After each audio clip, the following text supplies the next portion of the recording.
Hey guys, it's MadameWario. And this is Odin Spec. And welcome to our post-con chat. We just got back, it's fairly local, but we just attended Anime Crossroads in Plainfield, Indiana over the weekend. My voice is a little shoddy from it.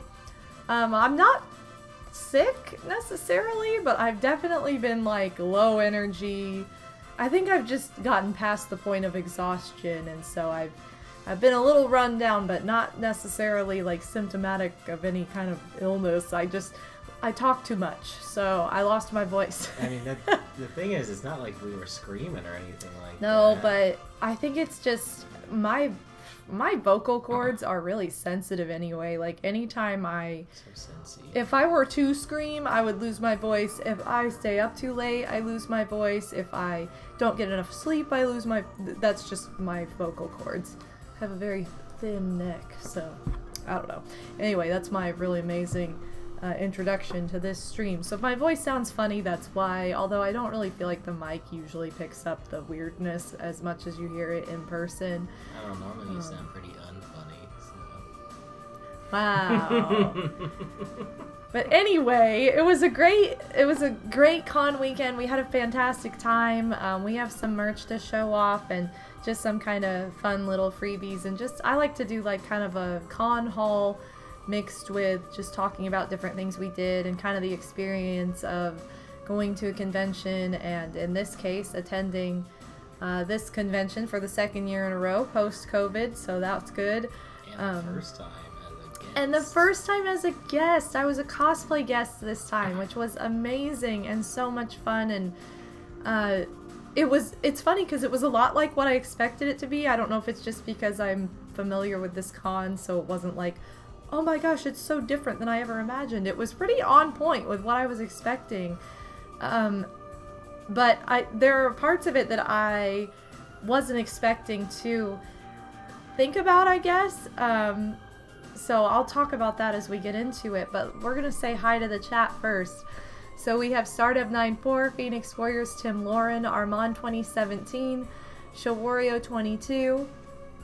We also have Yoshi in the chat. Welcome, you guys. Thank you for being here. Anybody lurking, thank you for your viewership. Welcome. And also, huge thank you to anybody who attended my panel on Sunday. I had a panel at 11 a.m. Eastern on Sunday, talking all about cosplay and performing in your cosplay. And I did stream it. I was able to stream from the panel room, and I couldn't see the chat. I couldn't interact with the stream at all. It was pretty much you guys just got to witness it. We communicated. But yeah, but I did have some assistance. So we went to this con with my sister, Madame Toadstool, and our good friend Slim Kirby. And I have their shortcuts linked as well as Odin's in the video title. So that's okay. You're allowed to wave.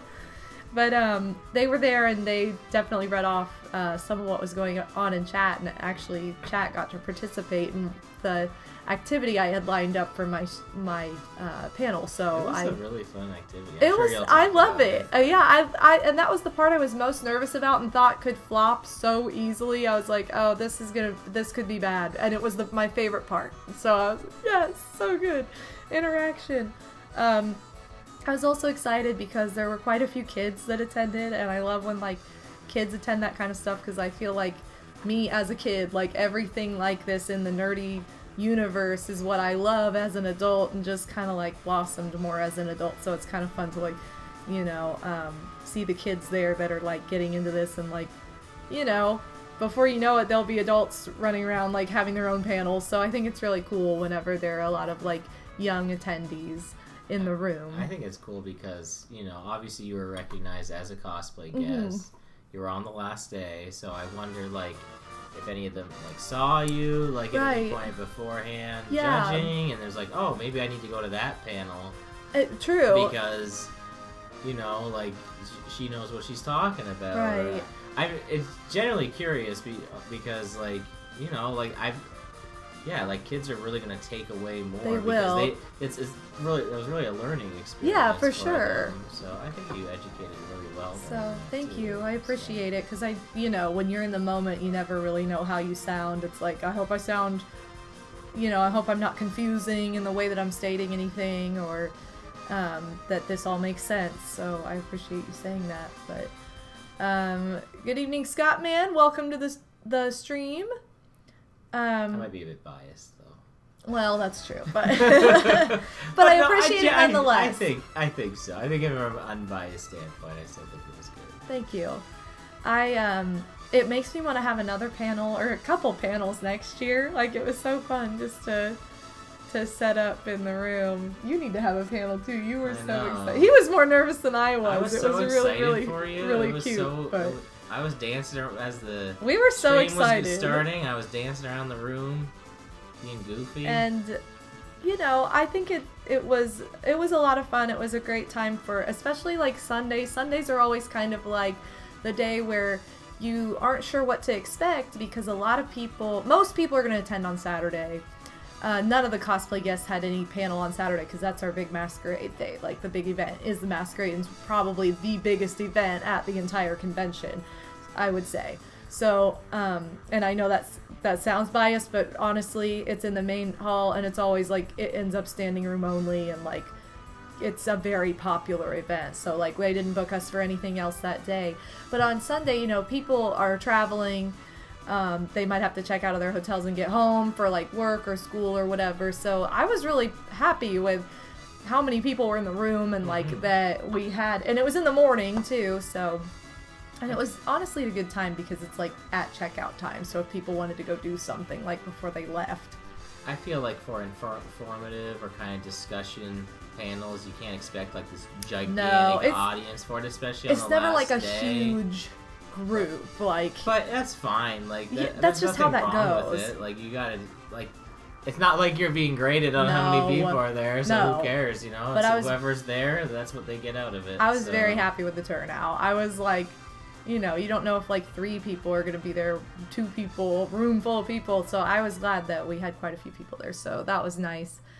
And I know we're going backwards. We're talking about Sunday. I guess we can. I don't know. What do you guys want to see? We want to do the haul first, maybe? Like show off what we got, or what do you think? I want to say one thing first about this convention before. Okay, because, I guess we can explain kind of how it works too. Well, I just wanted to say that, obviously MadameWario was a cosplay guest for the convention, so I got the perks that came with that too. He did. He was living the dream. Yeah, like I got a badge too. We'll show off our badges. And then also for anything that she was involved in, I was like, you got to just go in. I'm with MadameWario, and I'll bypass this line. That was especially nice for the masquerade. That was really nice for the masquerade because I remember last year waiting in line for like an hour for it. Because I was a contestant, so you don't get any privileges of that. So being able to be like, I'm gonna go enjoy the convention, and then when I'm ready for like the busiest event, just you don't even have to wait. All right, I'm going in. That was really good. But I will say, and I know I've already said this to you, but I think I really enjoyed like. This feels like the first convention in a long time where I actually took advantage of the programming that was there and actually did stuff. I feel like a lot of times... Programming was really good this year, too. I feel like a lot of times you'll, like, stay at, like, a hotel, which you could have, but we didn't need to. And, you end up retreating back to your room. Right. You do. Not to say you shouldn't for food or anything like that, but sometimes you do, and then you stay there because you're like, yeah, you're like, I don't need to go do that. Yeah. But on Saturday, it was mostly just me and Slim together. Right, because I was on my own. For a lot of the day.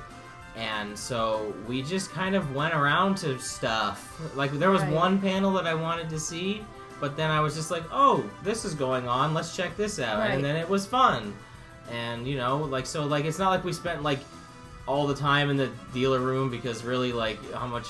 I'm not a huge anime guy. It was definitely an anime convention, but, like... I would say, though, this year, because I feel like this year it was a lot more well-rounded. Like, anime was the underlying, like, topic, but it was by no means like, oh, well, if you don't like anime, you're not gonna have fun. That's then. true. Not at all. Because like, there was so much to do. We went to, like, a Family Feud panel that was, like, Anime Family Feud, and I was like, well, I'll see how much I know. But it really, Did you know more than you think? But it was, it was, like, themed that way, but it wasn't just like, you know, name this anime. Like, right, it was things that I actually, you know, like, oh, I can guess on it. Like, so, like, it was good that it was done like that. For sure. I just thought it was a great time just being able to go around to the panels. The video game room was fun.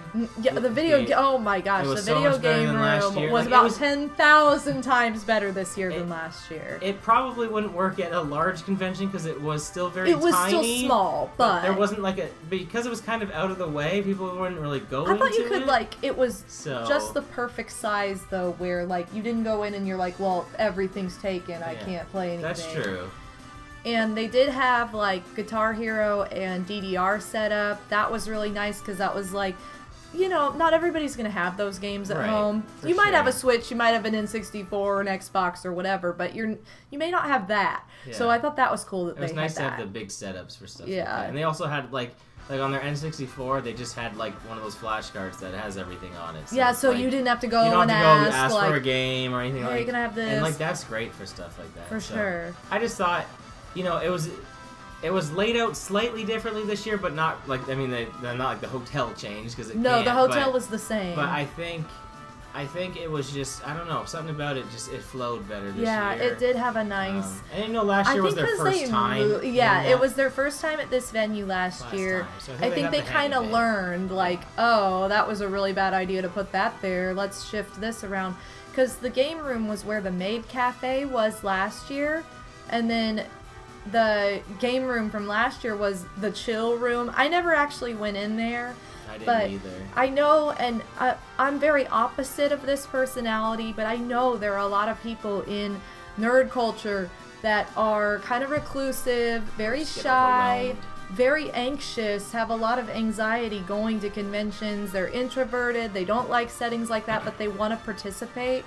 That kind of gave a space that there was, like, it was quiet. There were mangas in there. I think they had, like, well, they were supposed to have, like, coloring books. I think they got them, but they had, like, coloring books, mangas, like, just puzzles, a quiet place to, like, sit and hang out if you needed to escape the chaos. So that's really nice for people who struggle with anxiety, especially social anxiety in those settings and at busier times. So they had that where the game room was, and then the Maid Cafe had actually moved to, like, kind of like the main hallway like right as you get to all the panel area. So that was really nice. That was at the front because then you could buy, like, snacks and stuff if you wanted. Yeah, it was really cramped where it was last year. It was like a narrow hallway. Yeah, like the tables in that, like, broke the hallway up and it made it so it was. So they learned. Yeah, they learned. They're like, learned. Okay, we can't do this time. And they also put the tabletop gaming area. Last year they had, like, a little area that had, like, couches where you could go sit and they had anime playing on a TV and you could just relax. But this year they used that area. There's all these windows and natural light for the tabletop area. And I'm like, well, that's nice that you're not, like, in a room, like, in the dark. Yeah, that was really nice. Like, I think that's nice to have, like, these games that you might be, like, learning how to play or concentrating on, or you need to read a lot of little text or whatever, like, in a well-lit area that was like, hey, I can see the sun. I'm not just in a room all day. Me and Slim played a game, too. Yeah. We played a board game, and it was fun. Yeah. So, it just had a lot of improvements this year, and I think that just comes with being in a venue for the second year in a row. I really like this venue. I hope they stay there for a number of years. And there's a channel I watch that does, like, convention reviews of Anime Crossroads. I actually watched the review for this year, but they also said the game room last year got the worst score they've ever given a game room, and it was the worst game room they've ever been in their entire life. And then this year they gave it like an 8 out of 10, because it's a small con. It's all, like, scaled to be, like, small con, not like, I'm not going to compare this to PAX East, but said the points that we're missing, and I agreed with this, are there weren't any arcade games. That would be really nice, but I also don't know where they would put them. Yeah, they would need another room. So they would need a different room for that. I don't really know that there's a great way to accommodate that with what they had program-wise this year. But maybe later, or even in that area, you know, where they had like the different con tables advertising. Maybe some arcade over there, even just a couple. But I don't know. That's the only thing that was missing. So, and even then, it was still fun. But I'm going to kind of just overview everything. So we attended all 3 days, Friday, Saturday, Sunday. Friday is sort of a half day because things are still getting like set up. Opening ceremonies aren't even until like 4 p.m. because check-in to the hotel is typically at 3. However, I think the expo hall or the dealer's room opened at like 1 p.m. So things do open earlier, but there's not like everything to do yet. You might run into some setup. So I kind of consider Friday and Sunday both half days. Or maybe like Saturday's like 2/3 of a day. I mean, I think you get a little bit more on, or sorry, Friday. Friday you get a little bit more than you do on Sunday. Yeah. But Sunday's definitely a half day. So, so the big full day is Saturday. That's the busiest day. That's when the most people are there, and it kind of goes to say, like, especially like anyone who's fairly local, like, can kind of decide that day, like, oh, you know what, I think I'll go. Like, so it just ends up being busier. Also, Trackstar, welcome. I know, I need to stop trying to make fetch happen. It's not going to happen. But anyway, we got there on Friday, kind of mid-afternoon. We got there around 3 o'clock because I had to be part of opening ceremonies at 4. And we had to check in, like, get our badges. It was really, really cool because it was like they had like a little welcome gift. I was not expecting this at all. They had like a little welcome gift with all kinds of snacks and water and like different things that I had just said I liked. They were like, any snacks that you like? So I was like, sure, these. And there were several of those in there. So I thought that was really sweet of them to like take the time to actually cater snacks to like what I had requested. And to have that ready. I wasn't really expecting that to be like a personal thing. I just thought they'd have a room that was like, go here and get snacks when you need them, which, like, if you've ever been to a con, it's like, that's a great idea, but it never ends up happening because you're never right next to that room. Right, and especially because that room was pretty empty. Yeah, and it was on purpose because it's like no one's really needing to get to that room for programming necessarily, so it's like it was out of the way, but yeah, so that was really, really nice. That was a fun surprise, and we basically just went, after we got checked in, I had a table for just to promote any kind of like merch I had, or, oh, I'm so sorry, there's thunder. Kit's afraid of the thunder. Why are you sorry? You didn't do it. I know, but poor Kit. But anyway, each of the cosplay guests got their own table to like set up photos or do meet and greets or like have merch. In my case, I have merch there. But the thing I didn't realize, I think the thing I learned as a guest too, is like I had so much going on. I really wasn't able to man the table until like Sunday afternoon, so it was pretty blank. And when I had talked to a couple friends I had at the convention, they were like, yeah, one of the other tables had like 7 or 8 people like manning it because she wasn't there. And I'm like, you know, that would have been really smart, but I didn't have that luxury, you know, and I didn't want Odin or Slim or anybody to feel like, oh, I need to sit at her table and tend to this. Like, because it's supposed to be like my thing. I don't know. So I was like, I think that's a learning experience. If I went, if I were to be a guest again, I would approach that differently. I kind of had thought like, oh, I'll set hours for this, but then I didn't really do that. I probably would just make myself do that and really look at programming beforehand. That's something personal that I learned. I'm like, I need to be better about my table. Whoops. I think it, like, in the future, like, you know, if that happens again, like from you know, my takeaway is that if we had like a bunch of people there, ideally, like, kind of like, oh, I don't want to do anything at this time. Yeah, you know, I'll sit there. We'll hang it. Like, maybe have like a couple people so no one has to sit there by themselves. Yeah. But, like, you know what I mean? Like, because there was so much going on over the weekend. It's true. Like, that would have been you know. And the person... But there was only a couple of us, so... I will say the cosplay guest that did have like 7 or 8 people at her table had been a cosplay judge 2 or 3 times before as a cosplay guest at that convention. So she knew. I didn't know, you know. And also, where I really liked the location because it was, again, next to a lot of natural light. It was kind of in like the main area. But 2 things. One, if we left, we kind of had to put everything away. Like, we did get things out on Friday and then just covered it, but it was so chaotic. It was like nobody was walking over there. It's like, it was in a good area, but maybe not at the time that we had set it up. It would be nice to have it, like, in the vendor's room or something, so that way it's like, the vendor's room gets locked up, you can just leave it out and not worry about it, or cover it and then go deal with it later, but... You know, they did the best they could, I'm sure.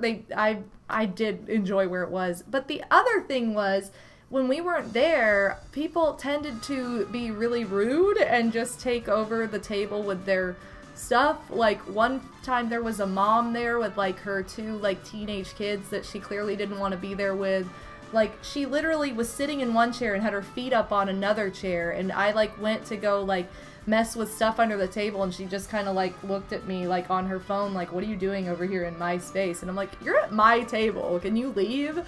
And then on Saturday night, Team Rocket took over my table, and we actually had to like report, I don't even know if it was them for sure, but had to report to security because there was so much crap like dumped around the table. So we're like, this isn't mine. Can you take this away, please? It was unfortunate because the table was kind of secluded from everything else. Like, right. It was weird that people were there. Like, one guest had their table pretty much right beside the security. So it's like, gee, I wonder, like, nothing's going to happen at that table. And then I think another guest had it in the vendor hall, where it's like, there's going to be other traffic. And so it's like... It just kind of felt like your table was just like, yeah, well, we had to put it here. I mean, I did like where it was. It felt like it was in that main area. It was in a nice space. I'm not complaining about the space, but, like, it's just people didn't quite understand that that wasn't just their table to take over when they got drunk. Like, I think that table would have been okay there if it would have been like last year where they had like all the cons and stuff over I guess there. You're the right. fact that it was like the only one there, that's what I didn't like about it. No, I get it. It's like, it's, you know, there's security in numbers kind of, and because like, oh, you know, this is a way. Oh, Julie! Sorry, it's storming outside, so if we lose you guys, you know why. Yeah. But, power went out, so. Yeah, speaking of power to Mario! The sweater's so fetch. Thank you. I wore this in my announcement video on YouTube, so I felt like I should wear it today, too. Oh, that makes sense. It's nice theming. Yeah. I wore this because it's comfy. And because it says Twitch. And he's not a Twitch streamer anymore, so he has to utilize it when he can. I can wear this on YouTube. They can't stop. They can't I'm stop just being dumb. They can't stop me. So yeah, that was. I'm grateful I got a table at all because I didn't really expect that at all. And then they're like, "You get a table," and I'm like, "Well, sweet," you know. So that was really nice of them to include that, but. Yes. I'm not trying to be ungrateful. No, I know. That's not what I'm trying to say. But I'm just saying, like, I liked where it was personally, but I think that you're right. It would have been nice if there was something else over there, but there wasn't. So that was kind of the issue that they didn't. I don't think they foresaw that either, to be honest. Because the one lady we talked to, she's like, "Sorry that people are so rude," and I'm like, you know, it's not your fault. But yeah, PTM, we definitely enjoyed the weekend so much. We've been given an overview and just kind of little highlights before we like get into the nitty gritty details. But Friday was kind of similar to last year. Last year on the Friday we went to the Maid Cafe, so it was on day 1, and we went, and that was the first time we'd ever done the Maid Cafe at a convention ever. I don't know why we waited this long, because it's so fun and such a unique, like, it's just such a cool thing. It was like one of the things I was looking forward to most. But we did that on Friday last year. We didn't do that until Sunday this year. So Friday we kind of had a little bit more time. I was part of opening ceremonies. I got to go up and speak and just kind of introduce myself and say, like, thanks for having me at the convention. I did announce my panel in that and kind of talked about like who I was, where I came from, because really, first and foremost, I do identify as like a gamer. Like I have more of a gaming personality online, but like cosplay is definitely a product because of that. So But anyway, that was pretty fun just to see everybody, all the guests that were there, get introduced to like kind of the staff, and it was kind of helpful for me because then I knew faces going into the weekend, because I thought that might be more important this time than other times when it's just like, cool, I'm a guest, whatever. So it was nice to like see everybody and know who everybody was and like what they were in charge of. It was just a nice opening ceremony. They always have an AMV, and it's always themed to whatever year. And then they utilize the same AMV at the masquerade during judging to see who can guess the most like animes or media from whatever the AMV has in it.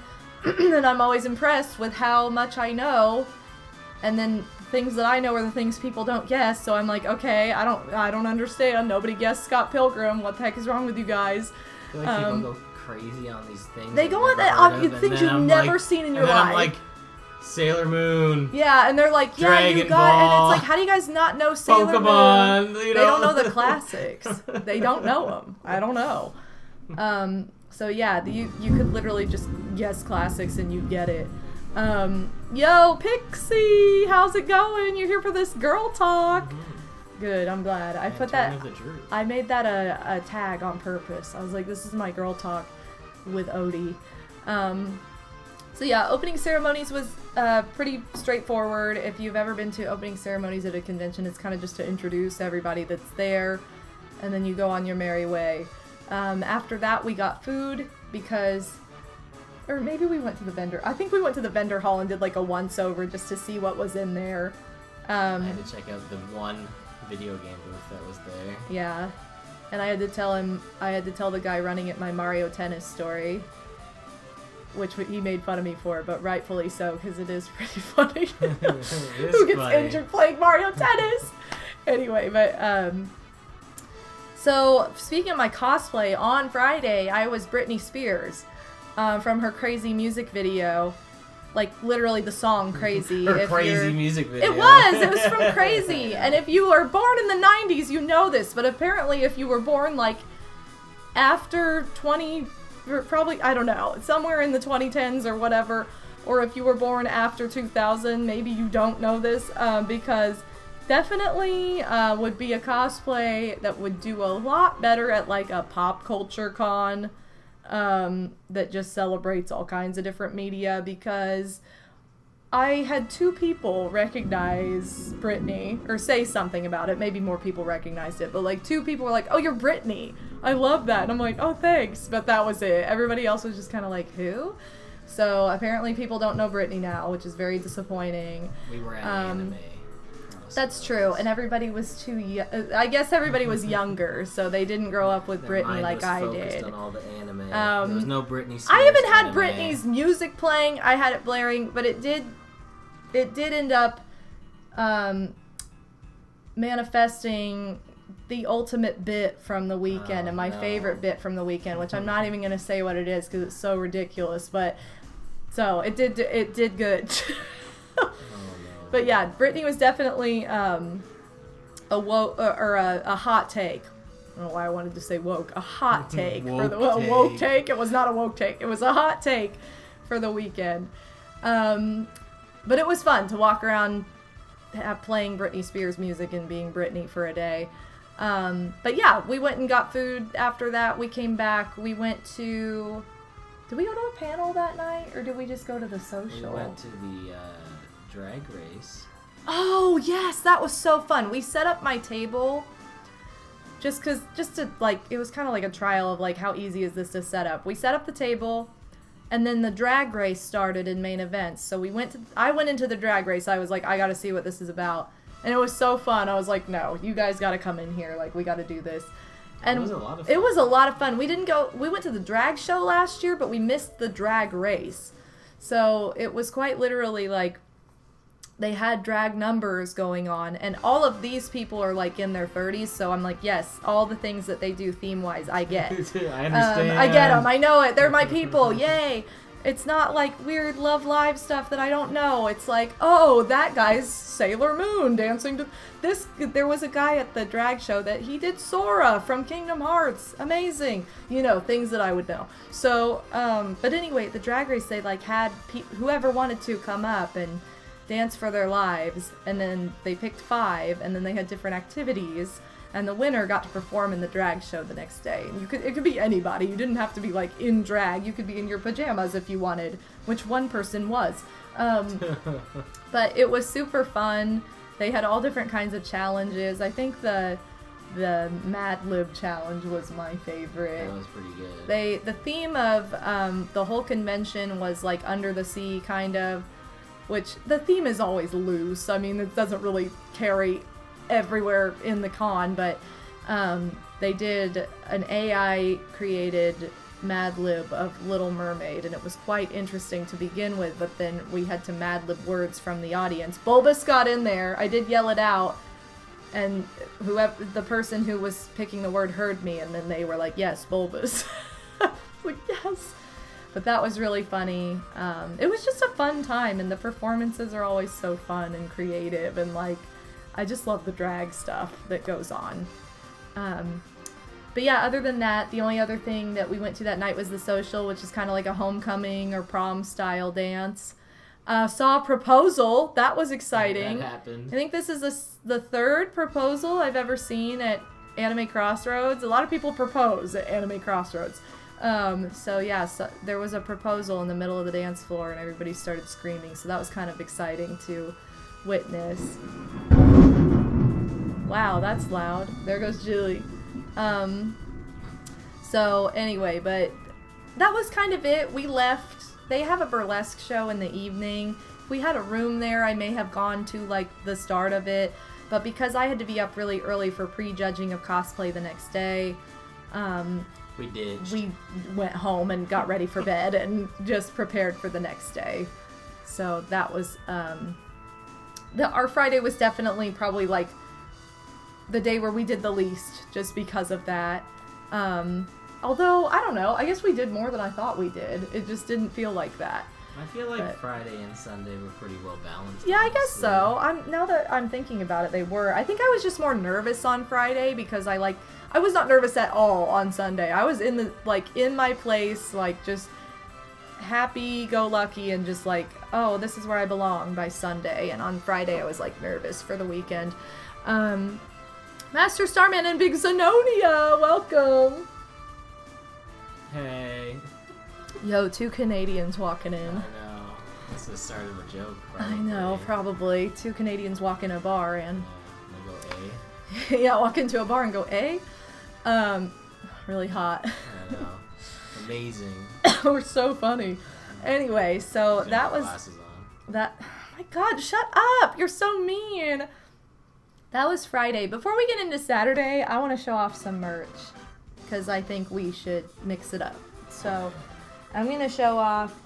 which one do I want to show off first? Here, I'll show off both of these. So, I bought one thing the whole weekend. I only bought one thing. And I'm very proud of this one thing. And it was kind of a theme. Or maybe I should start with yours. Or I don't know. Okay, I'm just going to start with this. You think I should start with this one? Do whatever. Okay. I only bought one bit of merch. I circled the expo hall, whatever you want to call it, several times, and I was like, okay, I only want to buy things that I'm like, yes, can't live without. And this one I decided I couldn't live without on Sunday. Oh, whoa, Scottman with the sub, though, first. Thank you so much for the resub for 69 months. Wow. It's time to celebrate a very dirty sub anniversary. Wow. It's time to reveal my 69 sub height. Yo, thank you so much. All the boss to you, Scott, man. I appreciate it. And Fake Crash, welcome to the stream. You missed my... well, I mean, you're here now, so, like, screw 2 weeks ago. That's old news. Like, oh, we don't care about that. We're here now, so welcome. We're here in the moment. And yes, you're excited to be doing cosplay to con in 3 weeks. You should be, because it's so fun. But anyway, so this is the one thing I bought. I bought Ditto! I bought Ditto with this Pecha Berry, and he's eating it, and he's chewing, and he's so happy, and I was just so bulbous, and I just was like, I can't, I need this giant Ditto that's eating this Pecha Berry. And he got marked down. He was really expensive, so I was like, okay, I don't know. And then I went into the dealer's hall on Sunday, and he was $10 cheaper than the rest of the days. So I was like, okay, it's a sign. Because I was going to go in and ask if I could get him for $10 cheaper than what he was marked. And I went in and he was marked $10 cheaper anyway. And then Odie was like, you should still ask for it. And I did, but she said no. And I'm like, okay, well, I don't care. I'm getting him anyway. I was so nervous. I'm like, I'm not good at this. But anyway, yes, I love my big bulbous Ditto. Eating and chewing on a Pecha Berry. Super cute. He has the Japanese, like, Pokemon tag. But yeah, this vendor had, like, a lot of things I like. Chewing! Exactly! This is my vibe! But this was a second in the theming of the weekend because this guy is the sweetest ever and surprised me so hard. And I was like, what? I couldn't believe it, but I was very, very excited. He surprised me on Saturday. So this Ditto was from Sunday. You want to hold this? Ditto! Yeah. And then this isn't a shiny Ditto. It's purple. It's purple. It's not blue. It's not blue. Sometimes This is Ditto's just purple. purple for some reason. I don't really know. Oh, is shiny Ditto purple? I thought shiny Ditto was blue. Wait, is Ditto pink? Ditto is pink. What? It looks This is purple. Mandela effect. You see that lightning? Oh, yeah. That was lightning.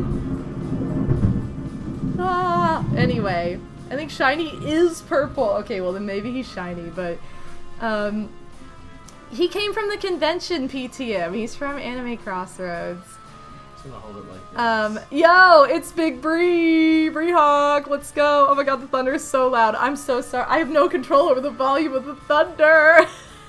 Zen, I can tell you definitely did not hear the lightning, because lightning I don't. doesn't have sound. Lightning. You heard the thunder, though. I'll try and, like, mute it. But, anyway, so before I got this Ditto, I was surprised in the typical way that Odie surprises me, which is by me arguing, like, why do we have to do this? And he's like, just do it!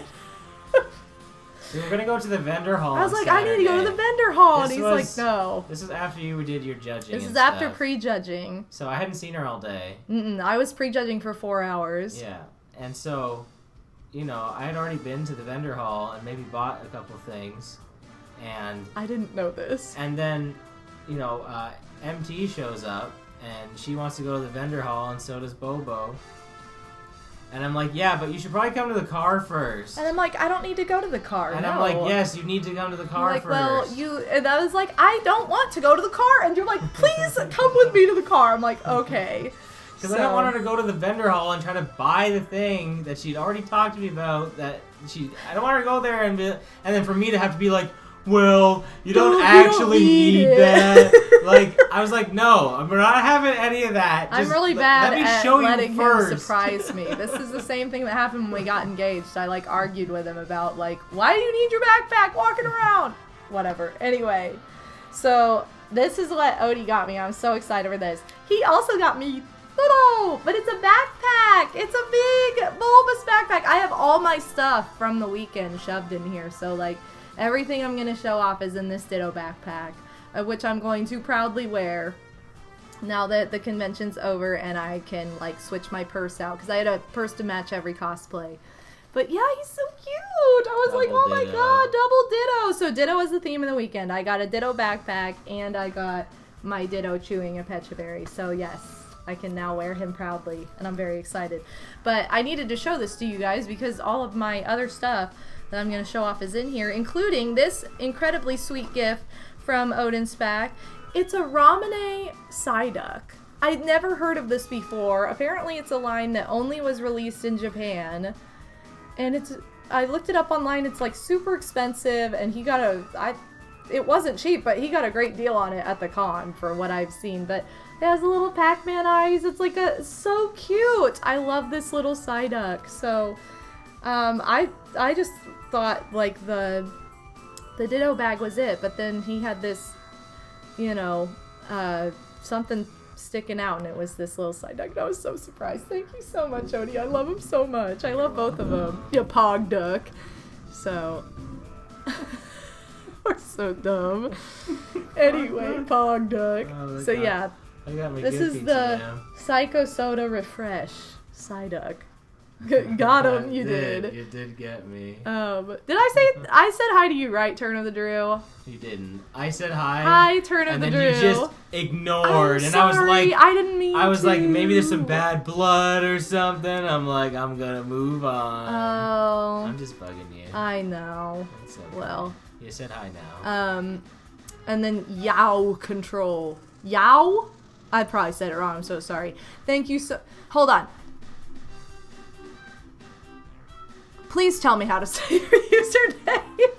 I'm so sorry. Welcome to the stream. You love the Furby dress and purse. Thank you so very much. That was my favorite, and that was definitely the winning cosplay of the weekend. But yeah, so anyway, these are my two gifts from Odie, were these two. They're super fabulous. Yowie! Okay, I was so close, and I'm like, oh, I don't want to say it wrong like 4 different ways, so then you're like,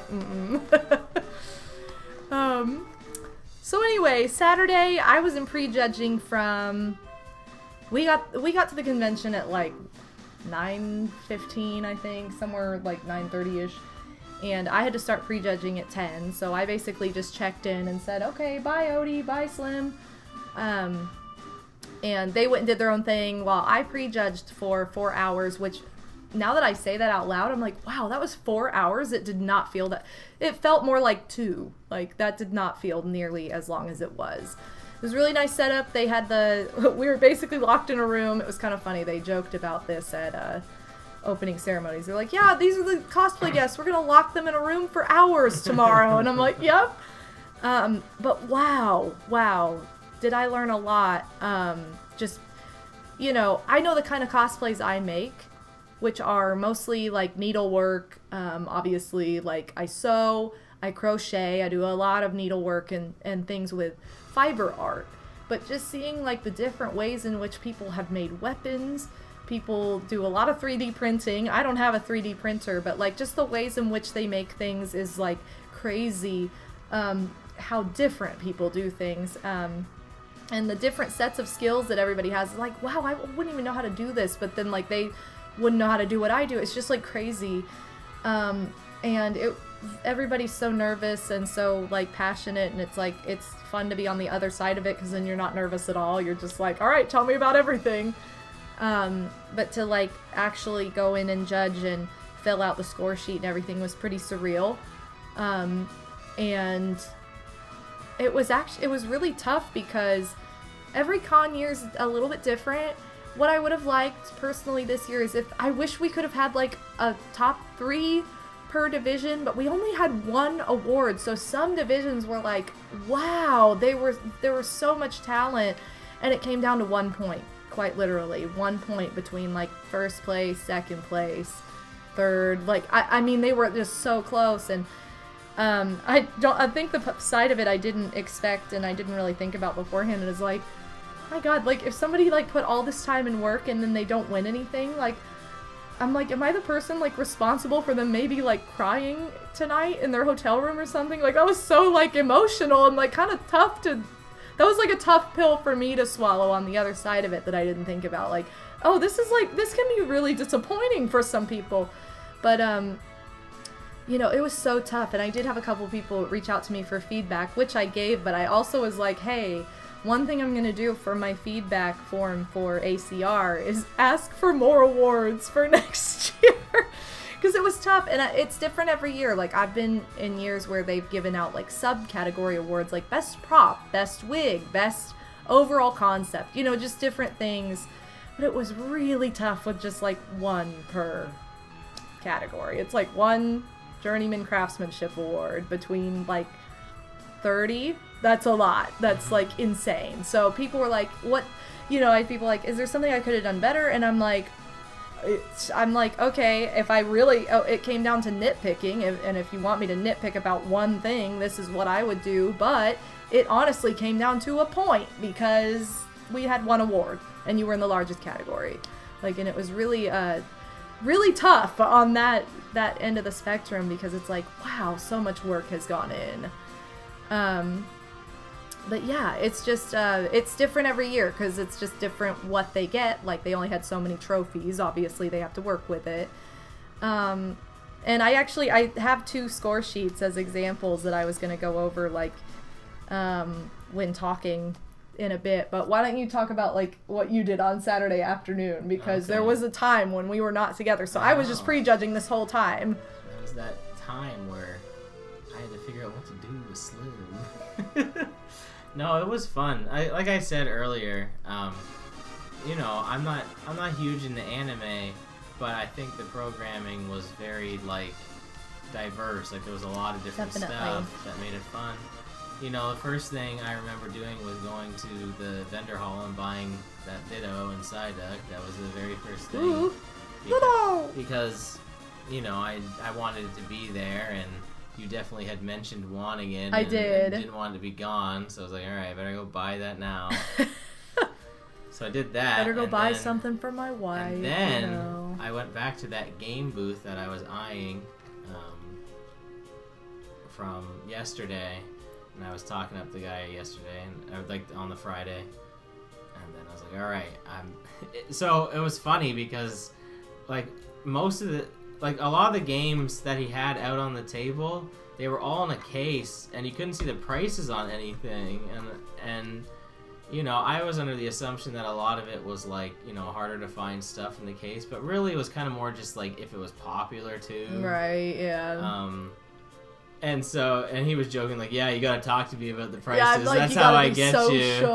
Which, I mean, yeah, that's fair, but, like, it's hard because it's, like, you can't, it was good and bad. The good was, like, I had to be like, alright, this is the stuff I'm legitimately interested in, and then I gotta figure out if the price works for me. But on the flip side of that, I couldn't have been like, you know, I couldn't just see, like, a game that may have been like, oh, wow, that's only $10, you know? Like, right, like there was, you know, had to, like, know the title you were interested in. There was no chance for me to, like, catch them slipping or anything like that, because, like I said, you couldn't see the prices. And then, you know, he had, what was really weird is, like, that case was up front, but then, like, the more common titles that they had was, like, in the back of the table, like, not on display.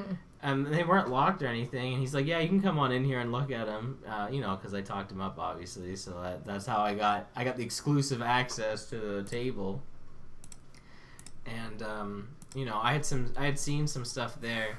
I'm trying to do, and I don't want to get into this too much, but I'm trying to do a thing right now where I'm trying to get all the games of my childhood from a certain point, and so I'm missing quite a few Super Nintendo entries, and I have made a little bit of progress on the weekend because I actually bought 3 games there. I was originally only going to buy 2, and I had a price point in mind for it. But they wanted, you know, it's funny because it was only like $2. Right. And, like, really, like, I was like so determined to get those, you know, like those deals because I'm all about the deals. I'm all about haggling at conventions. I'm that guy. But I mean, look, I feel like 9 times out of 10, you go to a convention, it's upmarked. It's convention price. Which is weird because it used to be the opposite. Yeah. And, like, that's just kind of how it is now. Games are just super expensive now in general. So I'm like, look, you can come down from what you're charging from it. I know you can. So, so I was going to buy 2 games, but he didn't give me the price I wanted for the 2. So then I made a different offer on the price for 3 of them, and it was a price I did like. So I feel like I won. I feel like I won that haggle. That's all that matters. I guess I can show that off because I'm talking about them now.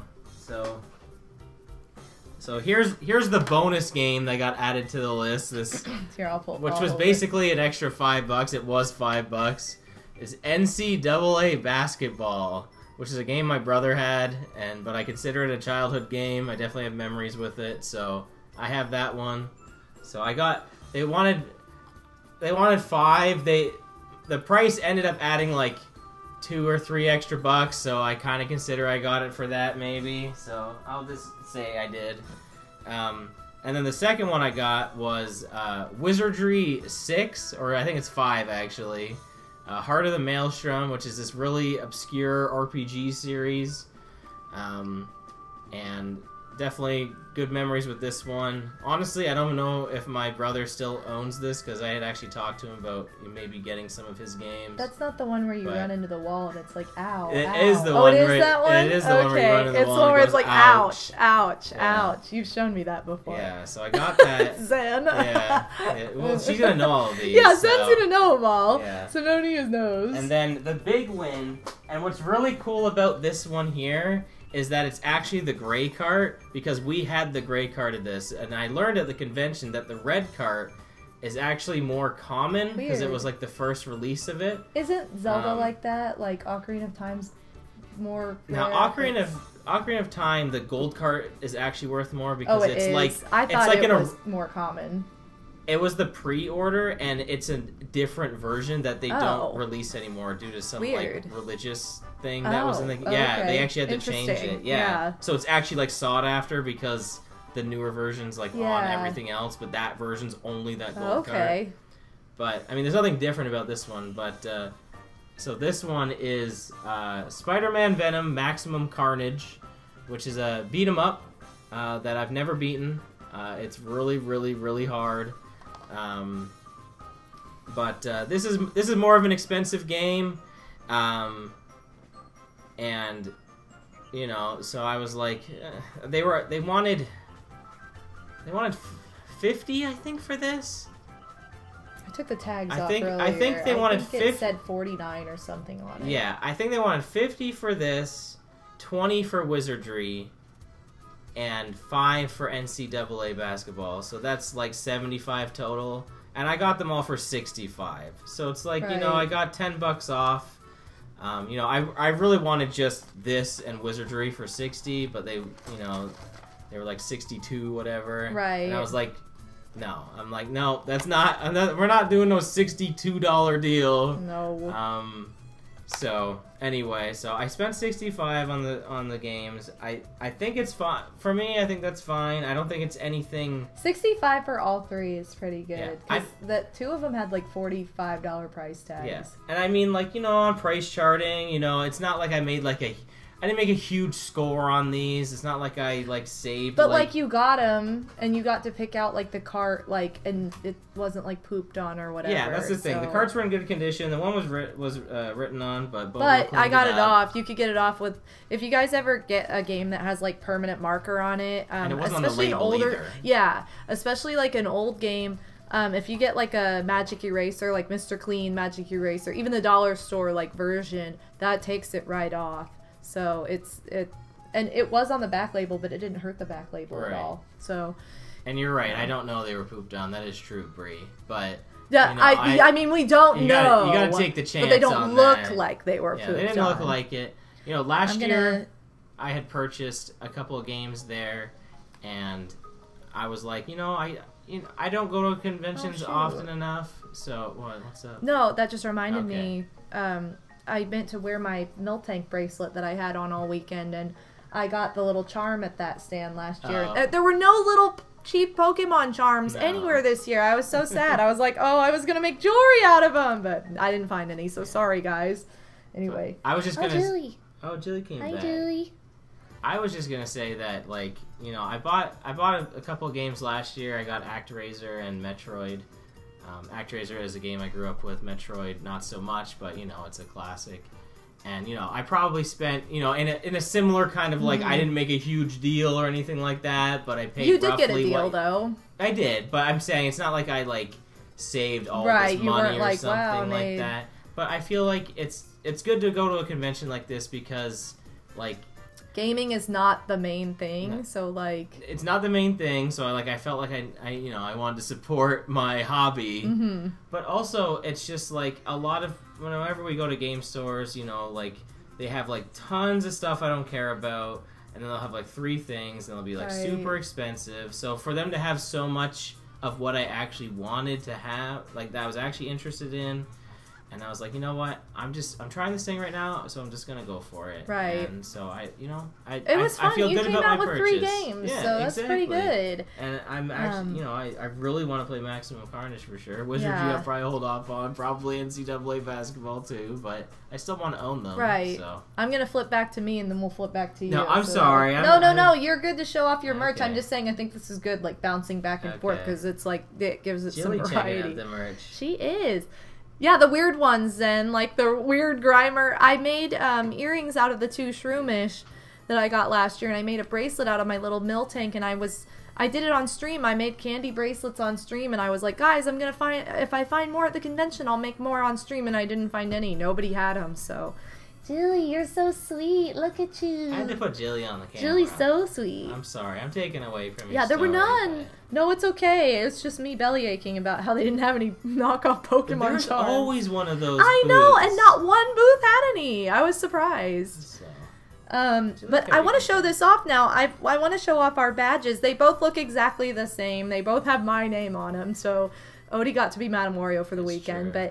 But it was cool because the guest badges had different artwork than the regular badges. So again, it was under the sea theme.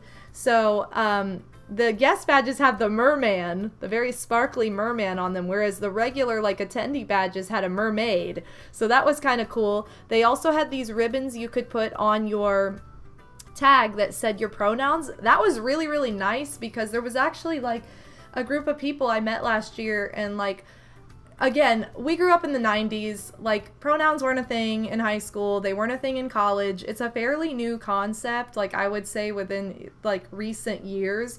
But if you're in high school or, like, if you're school age, it's just kind of like a given. Like, you don't think to just assume. But, like, I feel like I just assume a lot because of just the time of which I grew up in, and I'm trying to get better about being like, wait, is that right? Because especially in, like, nerdy communities, I feel like it's a lot more like we out there, like announced more because you have to, right? So that was really nice that they had ribbons for this, because like there were several people I met last year that I definitely did not use the right ones and found out after the fact when I like went on Instagram, and I'm like, oh, whoops, sorry, I didn't mean to just assume. But yeah, so everybody had these on their badge, and then they also, in the game room, there was a wheel. We didn't know this until Sunday. I wish we'd known it for all 3 days. I went all 3 days. I know, but every day you could spin this wheel in the game room. It was like the Mario Party 4 lottery. It had like the ball that comes out, and depending on what color it is, determined your prize. So we only spun it on the 1 day, but I got this like rainbow ribbon, and it was so cute though. It says I spun the OMG Con wheel and only won this stupid ribbon. I'm so happy though. I was like, oh, I get another ribbon to add to my badge. Show off what I won. Yeah, you got to show off what you won at this wheel. I won an exclusive. It was very exclusive. Exclusive pre-order it was bonus. Cute. I like it. For this OMG Con, which was this big #1. He won a foam finger. Foam finger. I was like, get that foam finger, yo. Which, by the way, was used to prop up the camera for Bobo's It was. stream. It came in handy. So it had It came in handy. I was like, okay, good. It's supposed to be like Phoenix Wright pointing, like objection, but it says OMG objection. It's really cute. I'm like, we got to take this to like sporting events. Lily, what are you doing in there? I don't know. Not that we ever go to sporting events, but that's my fantasy. Yeah, so yeah, bring this. I'm gonna bring. Yeah, I will. I'll bring it and then be like, oh, woo, whatever. So anyway, yeah, on Sunday we got there nice and early, like about an hour before my panel, just to check in and kind of hang out so we could figure out like the Wi-Fi situation and that. It was really simple, you know, and so we just had some downtime, so we went in the game room and we played Mario Party, like Pot of Skills minigame stadium. That was really fun, and we spun the wheel. It was right when they opened. Like, they opened the doors, and we're like, all right, let's go in. So nobody else was in there. We had a fun time. So that was a nice way to, like, chill before getting my panel set up. I should mention that when I won that foam finger, they were like, yeah, you can either have this foam finger or this notebook. And you're like, give me the foam finger. What kind of like, come on. Foam finger or a notebook? Like, this isn't even a question. And then I was like, I regret getting the finger, but then I'm like, no, it came in handy. No. Bree, I'll take it to Disney on Ice. I will take my foam finger there. I wanted to give some behind the scenes into our little cosplay judging sheets. So we had 2 different ones. The main one I used throughout the day was obviously for craftsmanship, because we had way more entries for craftsmanship than performance, because there aren't as many slots for performance anyway. But this is what it looked like. This is kind of like how we scored everything. So it was on a 50-point scale. Same thing for performance. This was the performance like sheet, and they gave us little sample ones so we'd have an idea. Of course, I didn't really even look at it until I was in the room, but there are 4 categories: junior, novice, journeyman, and master. Junior is under 18, and then novice is or whatever the cutoff is. I don't know if it's younger for certain cons, but novice is you've never won an award, or maybe you've won 1 award, I think. Journeyman is you've won at least 2 awards, and then master you have to have won either so many best in show or so many awards. And so, depending on that, that's who you're up against, obviously.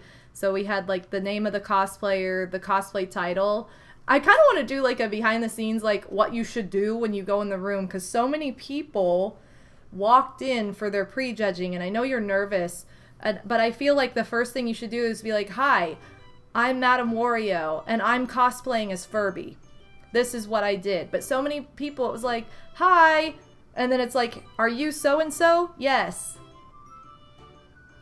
Okay, tell us what you did. And then it's like, okay, so I started with this hairpiece, and it's like, I have no idea who you are. Like, what character are you? And so, like, for accuracy, it was one of those things where it's like, if I can't tell who you are when you walk in the door and you haven't told me, you already, like, get a point off for accuracy, because I don't know what character you are until you tell me. Like, you know what I mean? So, and there was a lot of deprecating, is that the word? Like when you're like, I sucked at this. Yeah. And I was like, no! Don't tell me what you sucked at! Tell me what you're good at! Like, tell me what you like! So, and that would get points off for overall presentation, because you don't want to go in and be like, well, I sucked at making this, but here it is. No, don't do that. So, like, those were some things that people did that I was kind of like, I wonder why they're doing that. And I think it's just nerves with, like, self-esteem of, like, oh, I've seen everybody out in the hallway and, like, mine's not as good as theirs. Like, self-comparison. But did you just kick Ditto? How could ye? Well, actually, I feel like she's trying to get So you kicked Ditto? So anyway, it was very interesting, but yeah, there's accuracy, quality, technique, effort, and overall presentation. It was really hard not to score pretty high for most of them on effort, at the very least. And I realized as a cosplayer, I don't show my my process nearly enough. I usually just would go in with, like, here's the character I am, here's a visual if you need it, but, like, I don't show my process for making it at all, because I'm really bad at taking photos as I make things.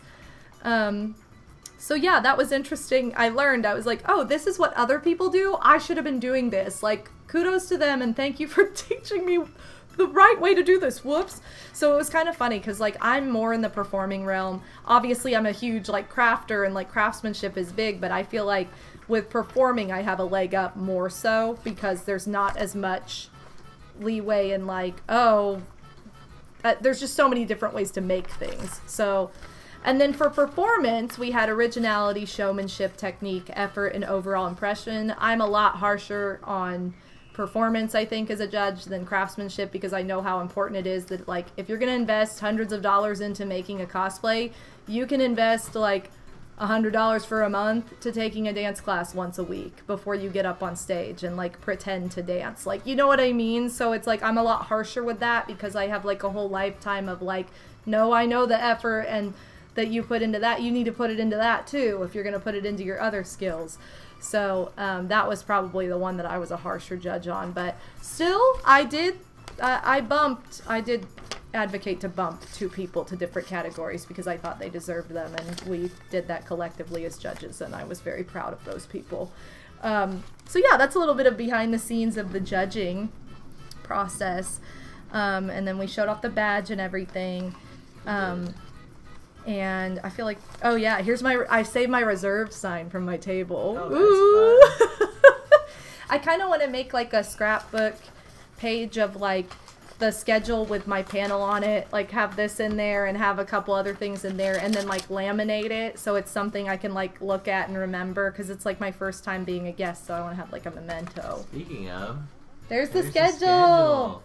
And I was saying to Slim, I'm like, why do they make these gigantic pages for these schedules? Like, I kind of like it though. I don't know. I feel like you could get a regular page and it would fit on it just fine. Like, I get it. Maybe it's for the font or something, right. But it's just so inconvenient. I like it. But I understand. Know. No, I get it, like, but I do like it. You can have this on like signs or something, but they need to like a... I kind of wish they had these on signs more around, like blown up, like on poster board or something. Yeah. But the schedule is super fun because my color was pink. You guys know how much I love pink, and I'm a girl of pink, so my panel was also pink. And I'm like, yes, I got pink! I was so excited. So yeah, I wanna like cut this out and like laminate the key and laminate like Sunday with my panel. Like, I think that would be fun to like just make like a little laminated sheet that has all the things like together on a single page that I can like keep as a memento, so it doesn't get all messed up or just end up folded in a drawer for the rest of time. You know, Starman, you said you usually use your phone for con schedules, and that's true, but it was so convoluted to even find the schedule. And they actually did apologize for that at the... Jilly, no, I don't know if it was opening ceremonies or what, but one of them, I think maybe it was closing ceremonies. They're like, I'm really sorry if you use the website because it needs work, and it's very hard to find the schedule and everything on there, and like we need to improve that for next year. So that was something that, yeah, it was definitely not... They needed on the website to just have like... They need schedule. One on the home page, and then they need a button that was just schedule. Because like it was like under event information, which had like a drop down arrow. And it has like too much. But the thing is, if you clicked event information, not the arrow, that's where you found the schedule. It's like because you would naturally think like, oh, I have to press on the arrow to find. No, like, and like it was not. The other thing was, they did have a convenient way to get to it on the Instagram, which I use, but you don't. So, like, not everybody uses it. So, it's like, they needed to have, like, that link tree just on the website homepage. Or, like, a QR code, like, maybe at the con to, like, because it was a little tough to pull up. So, and the other problem I ran into is sometimes I didn't want to get my phone out because my battery was so low. And I'm like, okay, I need, like, a paper schedule and, you know, so I get that. But, okay, your turn. What was the other thing you did while I was in prejudging? I did a bunch of things. Yeah, so talk about them. It's your turn to talk about it. Oh, okay. Well, after shopping... Did you put Ditto under there? Yeah. Ditto's being used!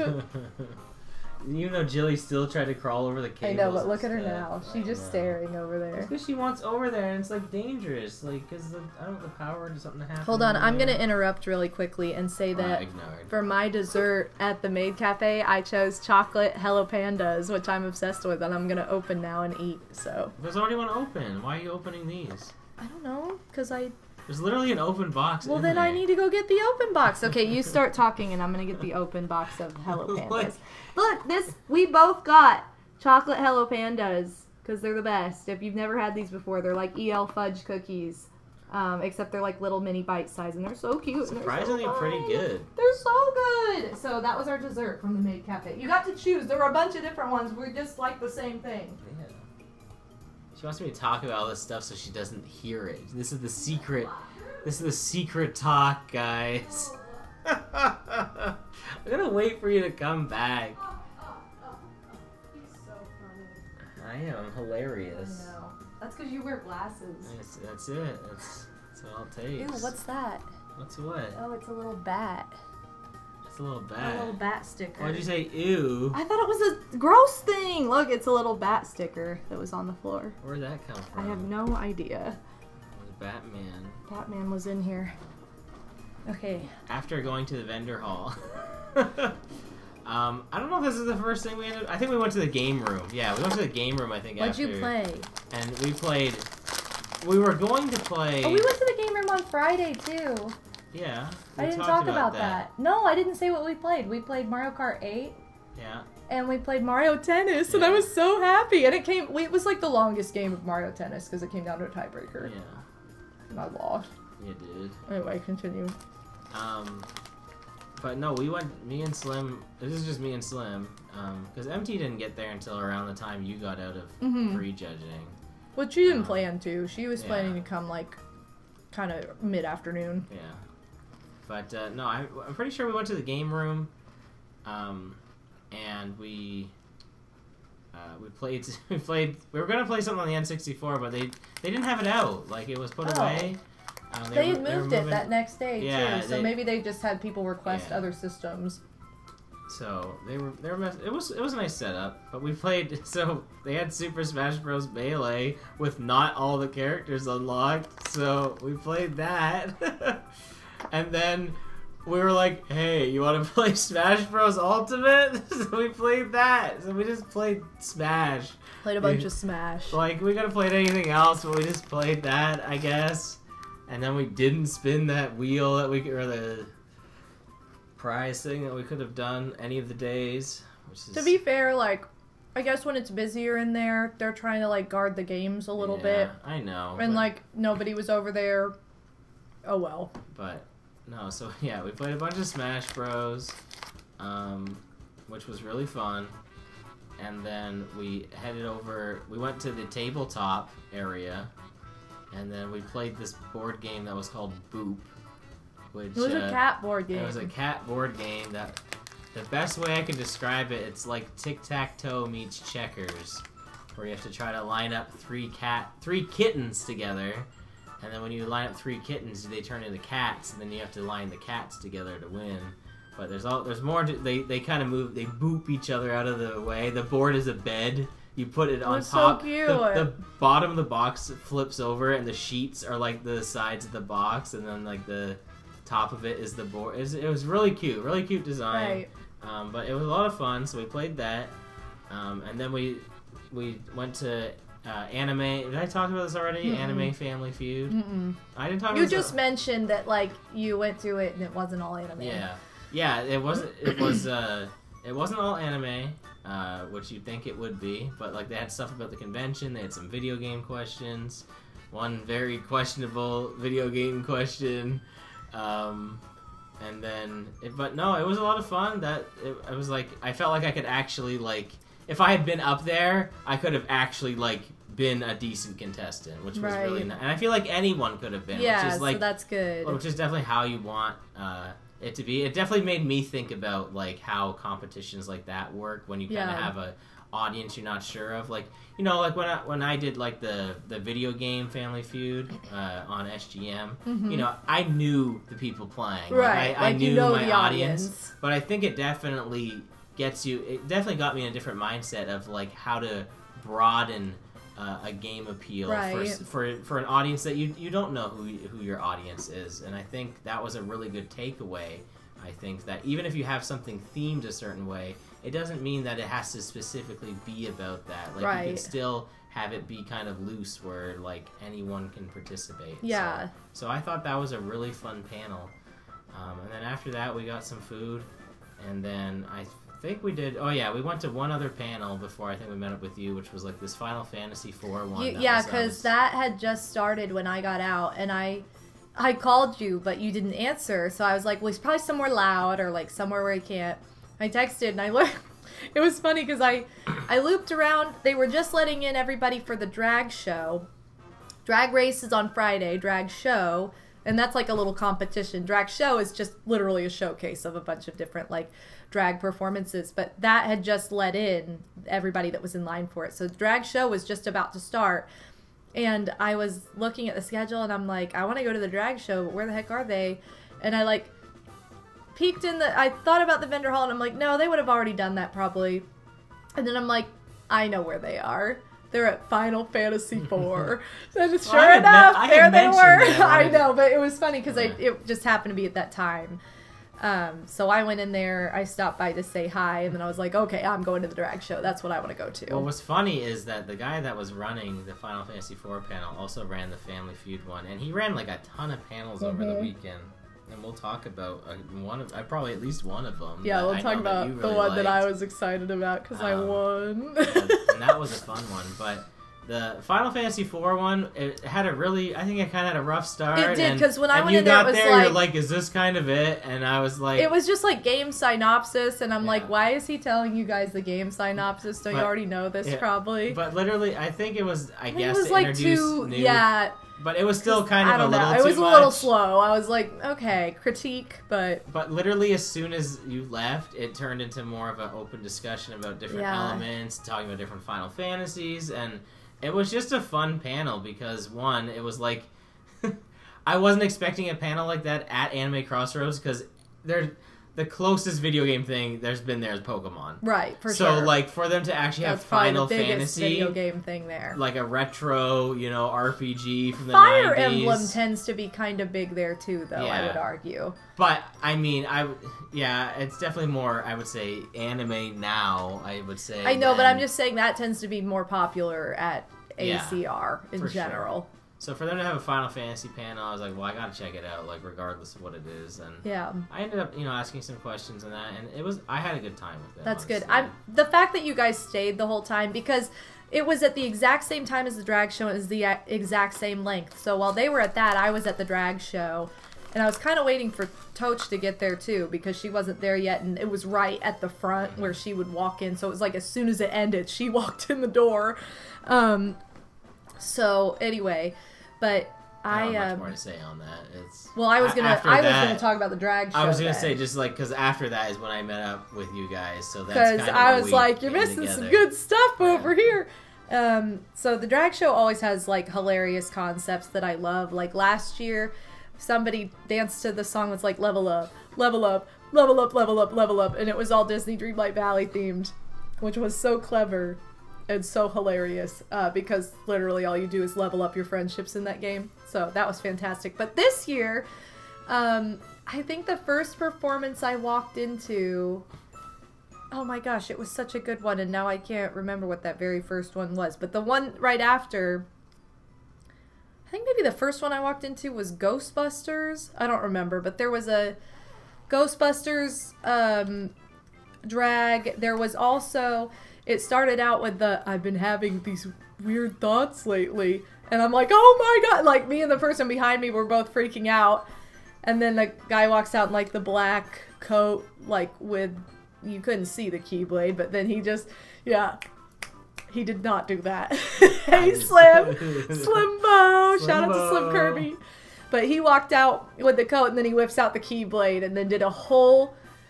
dance to Simple and Clean, which was fantastic. I was like, yes, Simple and Clean. Right after that, there was a Yu-Gi-Oh!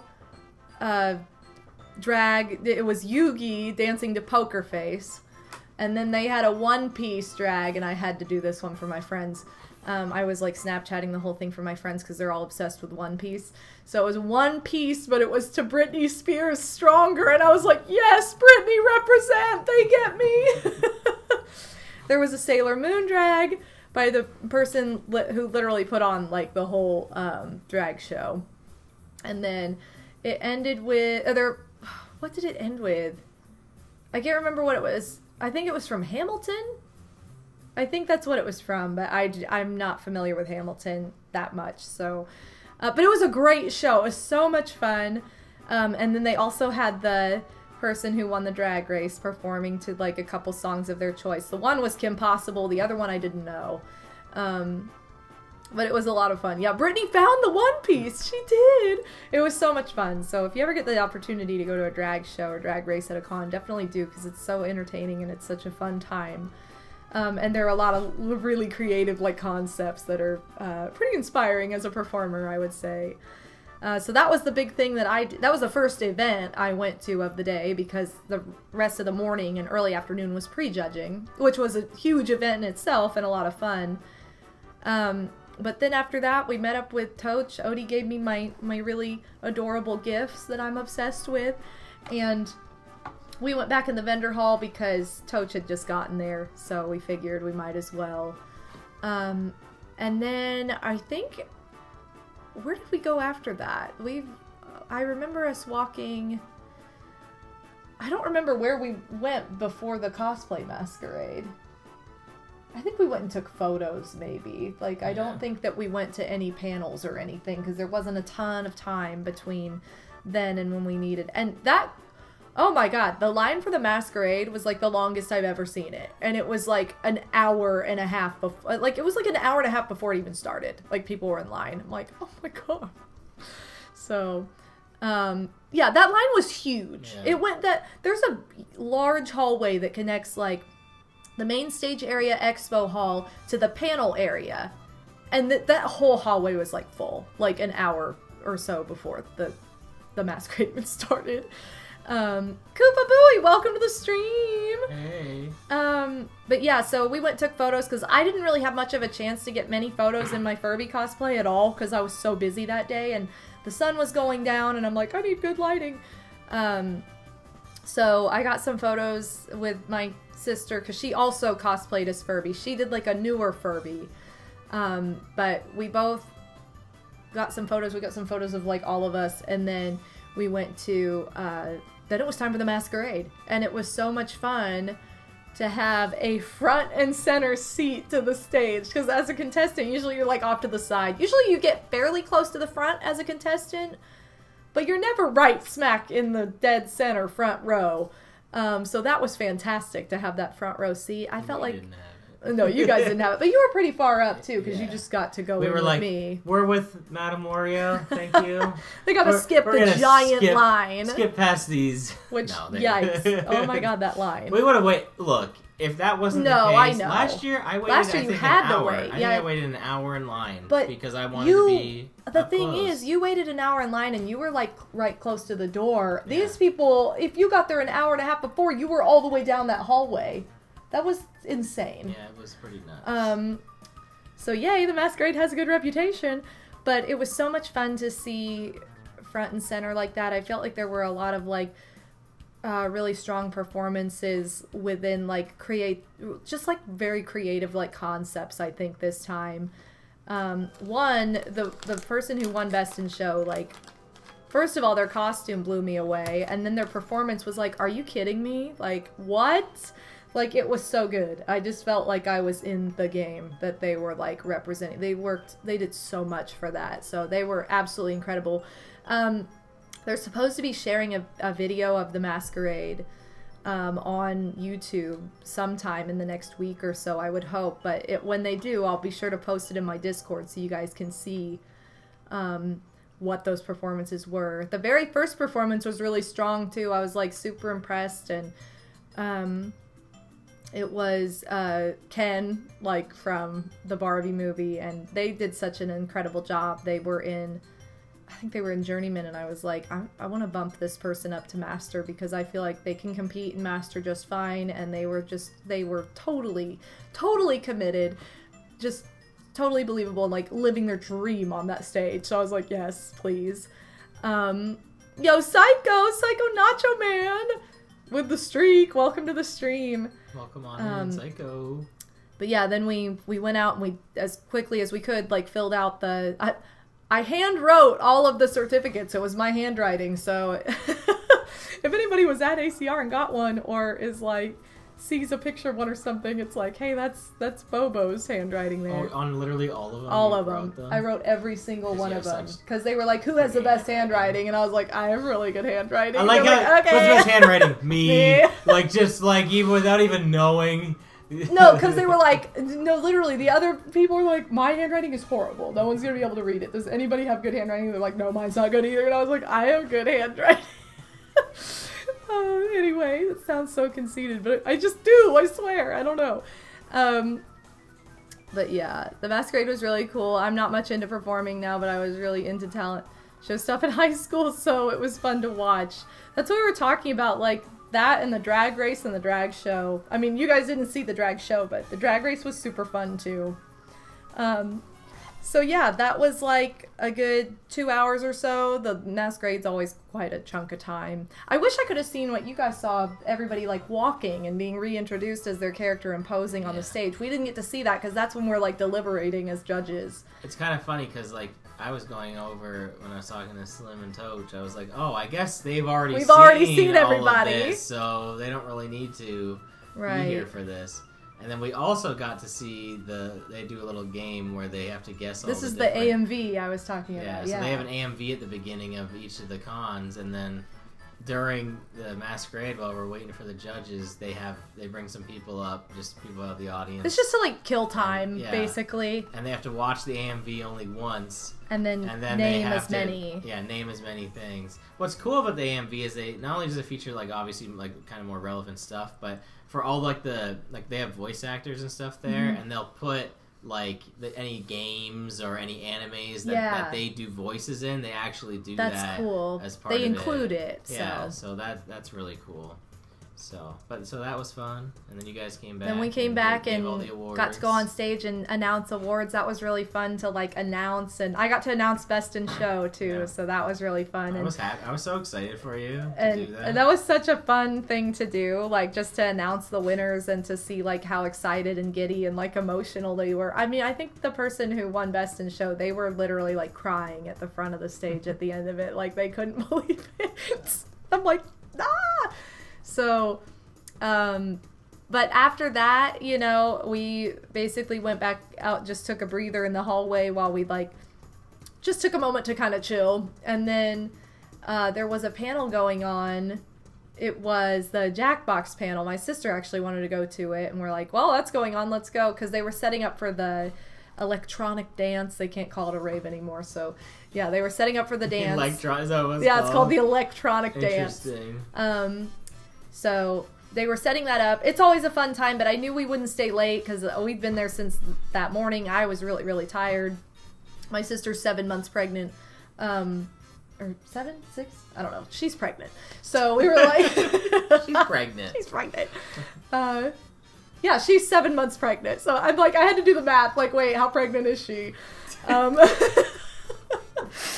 pregnant is she? No, that was like on Sunday when she went to the bathroom, and it's like, what if her water broke? And then, oh, whoops, I was 9 months. Who knew? No, but anyway, so we knew we wouldn't stay late, but we did want to stop by the dance. But we went to Jackbox, and run by the person who it was still run by the same person. Same guy who did the Final Fantasy and the Anime Family Feud. Oh, wait, 9 months? Yeah.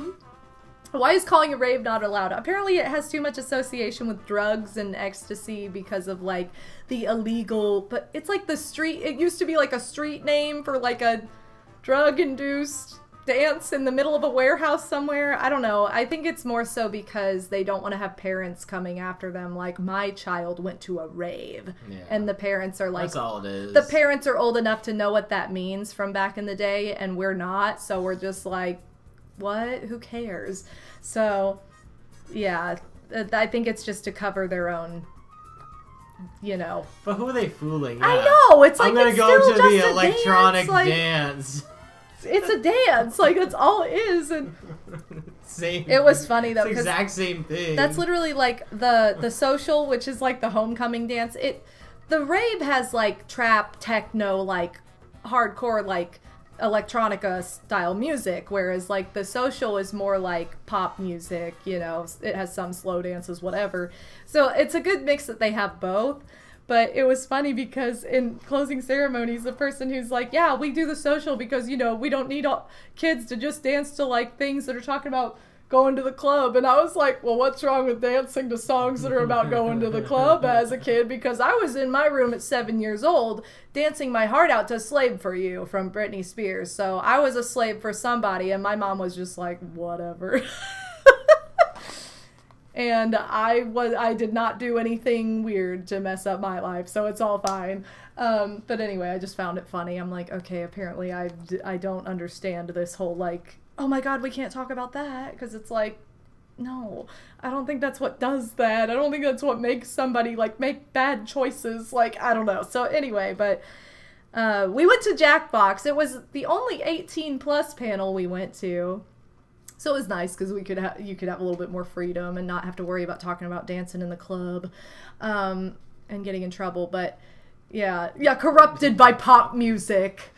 So we went in there and we had just a huge running Austin Powers joke over the weekend. So you got into a game. We walked in and there was a game going on, so you could just be in the audience. And then they started another game. You got in as... I got in as Austin Powers. That was my name. And I was like, hey, Bobo, look, I got in. She's like, where? And then she noticed. And then I'm like, oh my god, of course, I know who you are. So then the next game, I got in as Fembot. So you're like, Fembot! That was, you did the same thing. You're like, Fembot! Oh, there you are. Yes, you're in this. But Fembot won her game. That's true. Fembot did win her game. Fembot had some good answers, which I love the 2 answers that I gave. Oh my god, they were so stupid. One I actually messed up on. I was like, oh, I thought I could only use 1 word. And it turned out working in my favor. Yes, I'm still watching this. I was like, why is our music paused? Hold on. There we go. Bowser was too intense. Yeah, Fembot had some really good answers. Oh, Kit! Kit, it's okay. Come on in, Kit.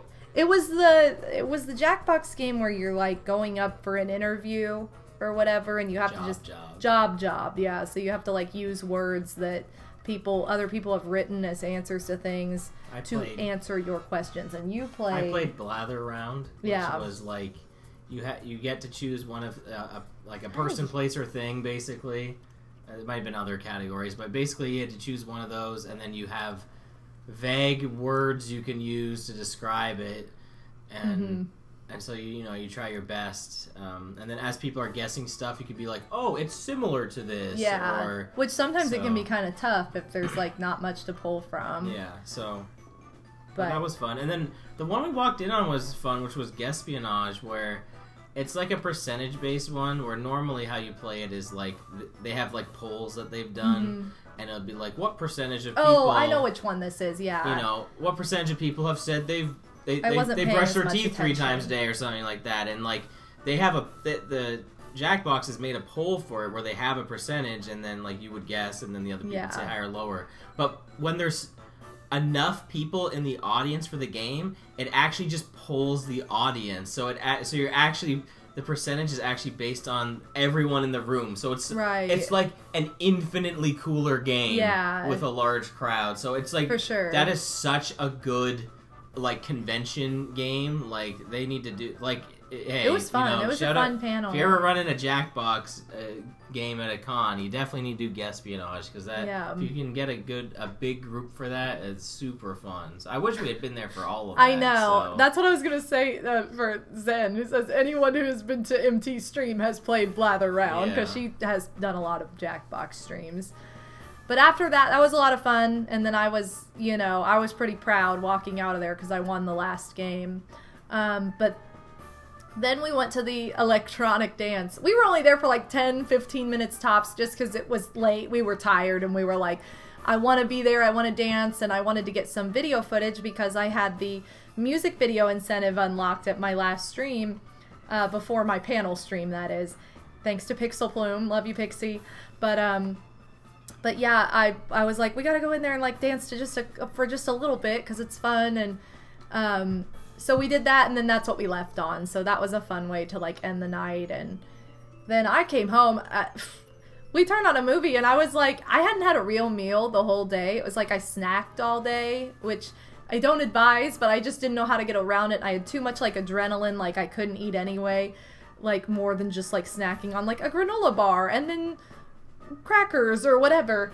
And then so here's the thing, okay? What? So, I'm just saying, on the first day, we had me, Bobo, and Slim. We'd all gone to McD's, right, for lunch, because it was nearby. We drove over there, because parking wasn't the absolute worst. There are a lot of like good, quick places to eat around there too, so it's nice. So like things are pretty close drivable, but parking in general is pretty rough there. But on a Friday it wasn't too bad. It honestly was better this year than last year. But on the Saturday it was insane. Tough. And I was like, I don't want to drive to go get food because... And it is walkable. It's not terrible, but it's not close But either. I mean, the closest thing was McD's walkable.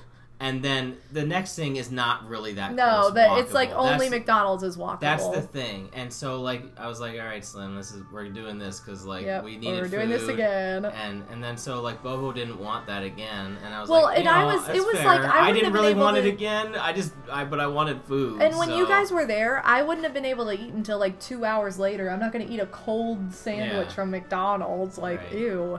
So that's why you hadn't eaten, and I felt really bad.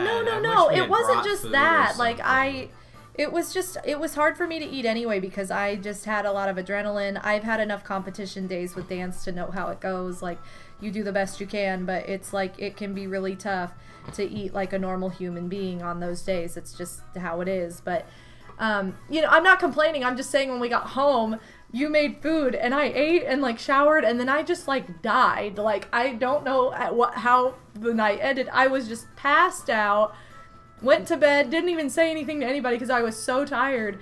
And then the next day I woke up and I was like well rested. I got lots of sleep, like no uninterrupted sleep. I was good to go. And that was my panel morning. And luckily that morning my makeup was like a no-brainer because I didn't even talk about this. I got to go back here in a second and talk about this for Saturday. But my cosplay for Sunday was Sugar Plum Princess Barbie, and I was doing ballerina stage makeup for it with like pink influence and glitter. And I did my makeup in like 10 minutes and I'm like, wow, that was fast and easy. Why was I so fast? And I'm like, oh, maybe because I've done this every morning, every year of my life at like 6 o'clock in the morning, 7 o'clock in the morning before dance competition since I can remember 1,000,000 times a year. So I had that one didn't even have to think about it. So it was like the easiest to get ready for. I'd done wigs the other 2 days. Like I had my by that point it was like a well-oiled machine getting ready in the morning. So I was like ready super quickly, ate appropriately, like got to the con and was good to go and just in a good mood and everything. But Saturday was my cosplay of Furby, which was the best, I will say, because of the reactions it got from people. And literally after being Britney the day before and having 2 people be like, oh my god, it's Britney Spears out of everybody, and then no one else knowing who Britney Spears is.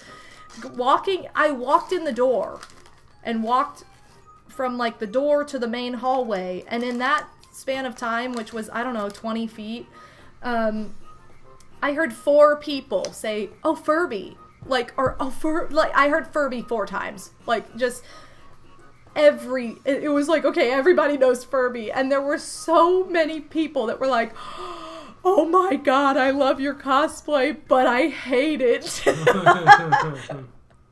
Or, oh my god, your cosplay is terrifying and I love it. And I was like, yes. It was fantastic. It was just so much fun. It was an incredibly fun cosplay. And it was kind of funny because after going in the morning, people who saw me in the morning knew there's a Furby here. But then I got locked in a room for 4 hours. So then exiting that room, even walking from there to the front, I heard like 20 people like, oh my god, it's a Furby. Or like, oh my god. There was somebody we walked by that night and he was just like, your cosplay is terrifying. And I was like, thank you so much.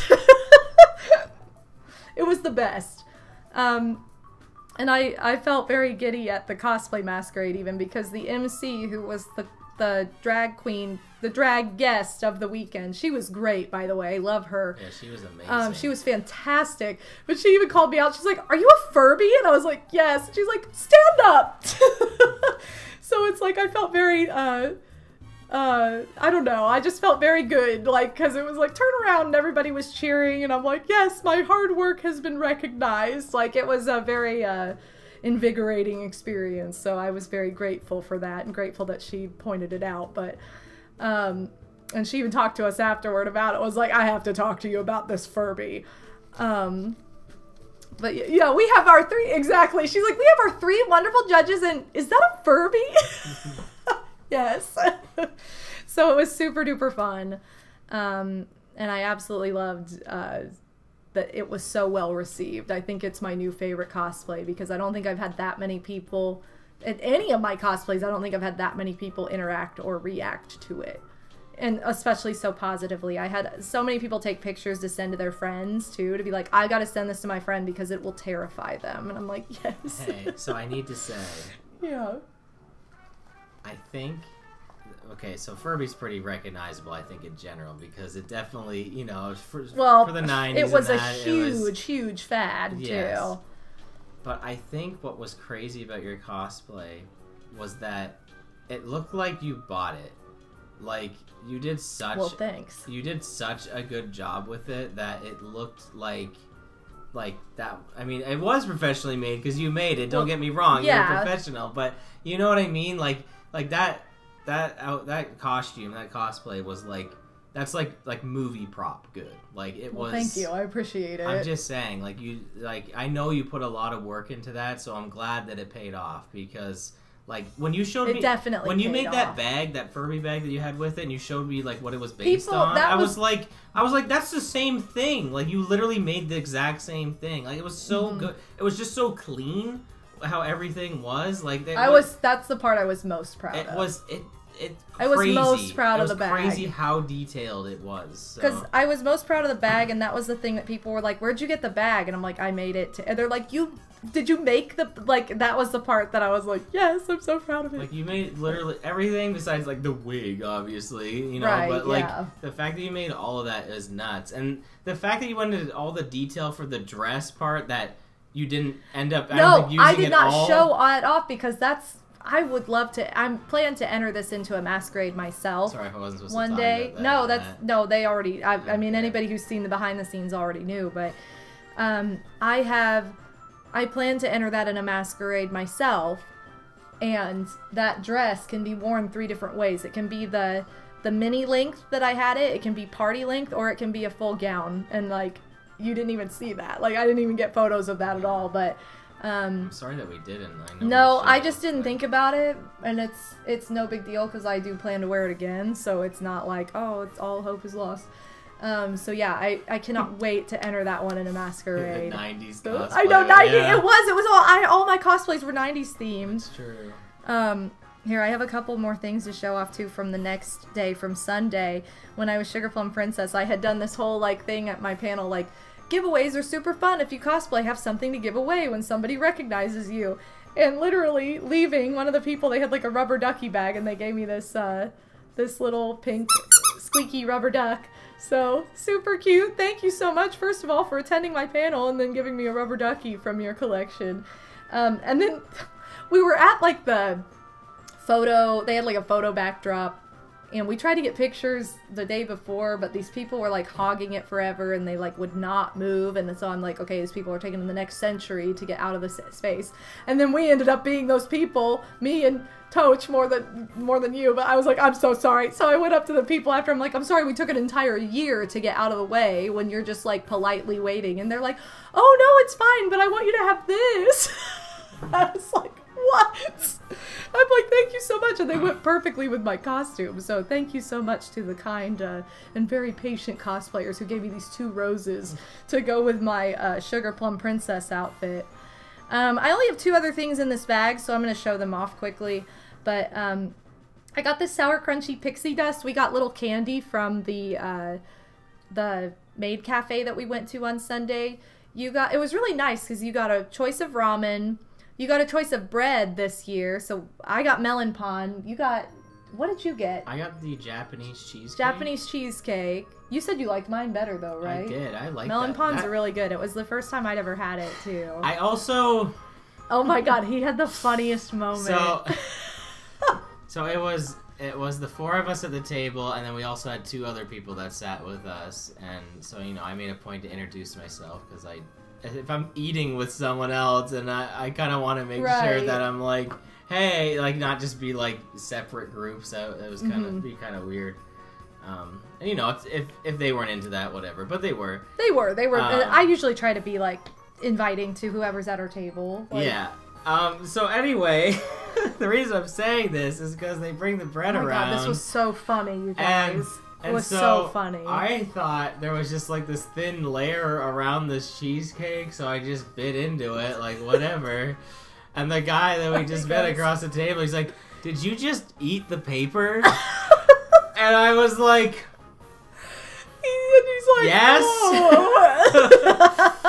So yeah, there was, you know, like how Oh my a God, muffin it was so would funny. have like, Yeah, know, like a muffin has like a paper you peel off of it. Yeah, well, Oh my God, this was the funniest it thing. didn't really I could look not. like that, but then I quickly realized, oh, like, that is what that and is. it just has a big bite mark in So it. Like he's like, oh, don't worry, I got you covered, and he took a bite ripped of it. He ripped his off and Yeah, ate it. and ate it too. So thanks for ripping off your paper and eating it and taking one for the team. Yeah. You're awesome, dude. That, Oh my I God. It was so fine. funny. It's not like it was bad. Like, It was so funny though. it was pretty funny. So yeah, but they came around with like a candy bowl and gave us random candy. I got this pixie stick because somebody there had like homemade this, so I haven't tried it yet. I've been saving it, but I got this candy. I don't know what candy you grabbed from it. I grabbed chocolate. I grabbed this little melon candy. Oh yeah, a little like Japanese melon candy. Yeah, I was like, because like they had like 3 Musketeers and stuff in there. And I took a 3 Musketeers. I took one when I after. Left. I did. I took one when I left. I took one of those after when I left. But when I was in there, I was like, I wanted to have some sort of like, you know, Japanese candy that I have no idea what it is. So. Yeah, Slim also got the pixie stick, so I'll have to try it tonight. Pixie, got it for Pixie. But so I guess we'll back up a little bit for that day because we had our Maid Cafe reservation at 1 p.m. My panel was from 11 to noon. So we basically just took the time between the end of my panel and the start of the Maid Cafe to take photos at that like photo op where I got given the roses. And then we went into, there were a couple places MT wanted to go back to in the vendor hall and get some things. So we went in there briefly. Odie was panicking, like, we're not going to make it to check-in, and then it was just, like, a line to stand in, so it was fine, but then we went to the Maid Cafe, and like I started to say, you get a ramen, and Zen, you said we got a bread last year. I thought that, like, the bread was an optional dessert. Like, I thought you got melon pan as your dessert last year, and I got the or did we get a bread last year? I don't remember getting a bread. I don't remember getting a bread. I don't remember getting a bread. I think it was an option for dessert, but I didn't go for it. I got chocolate Hello Pandas last year. I think you got melon pan for your dessert.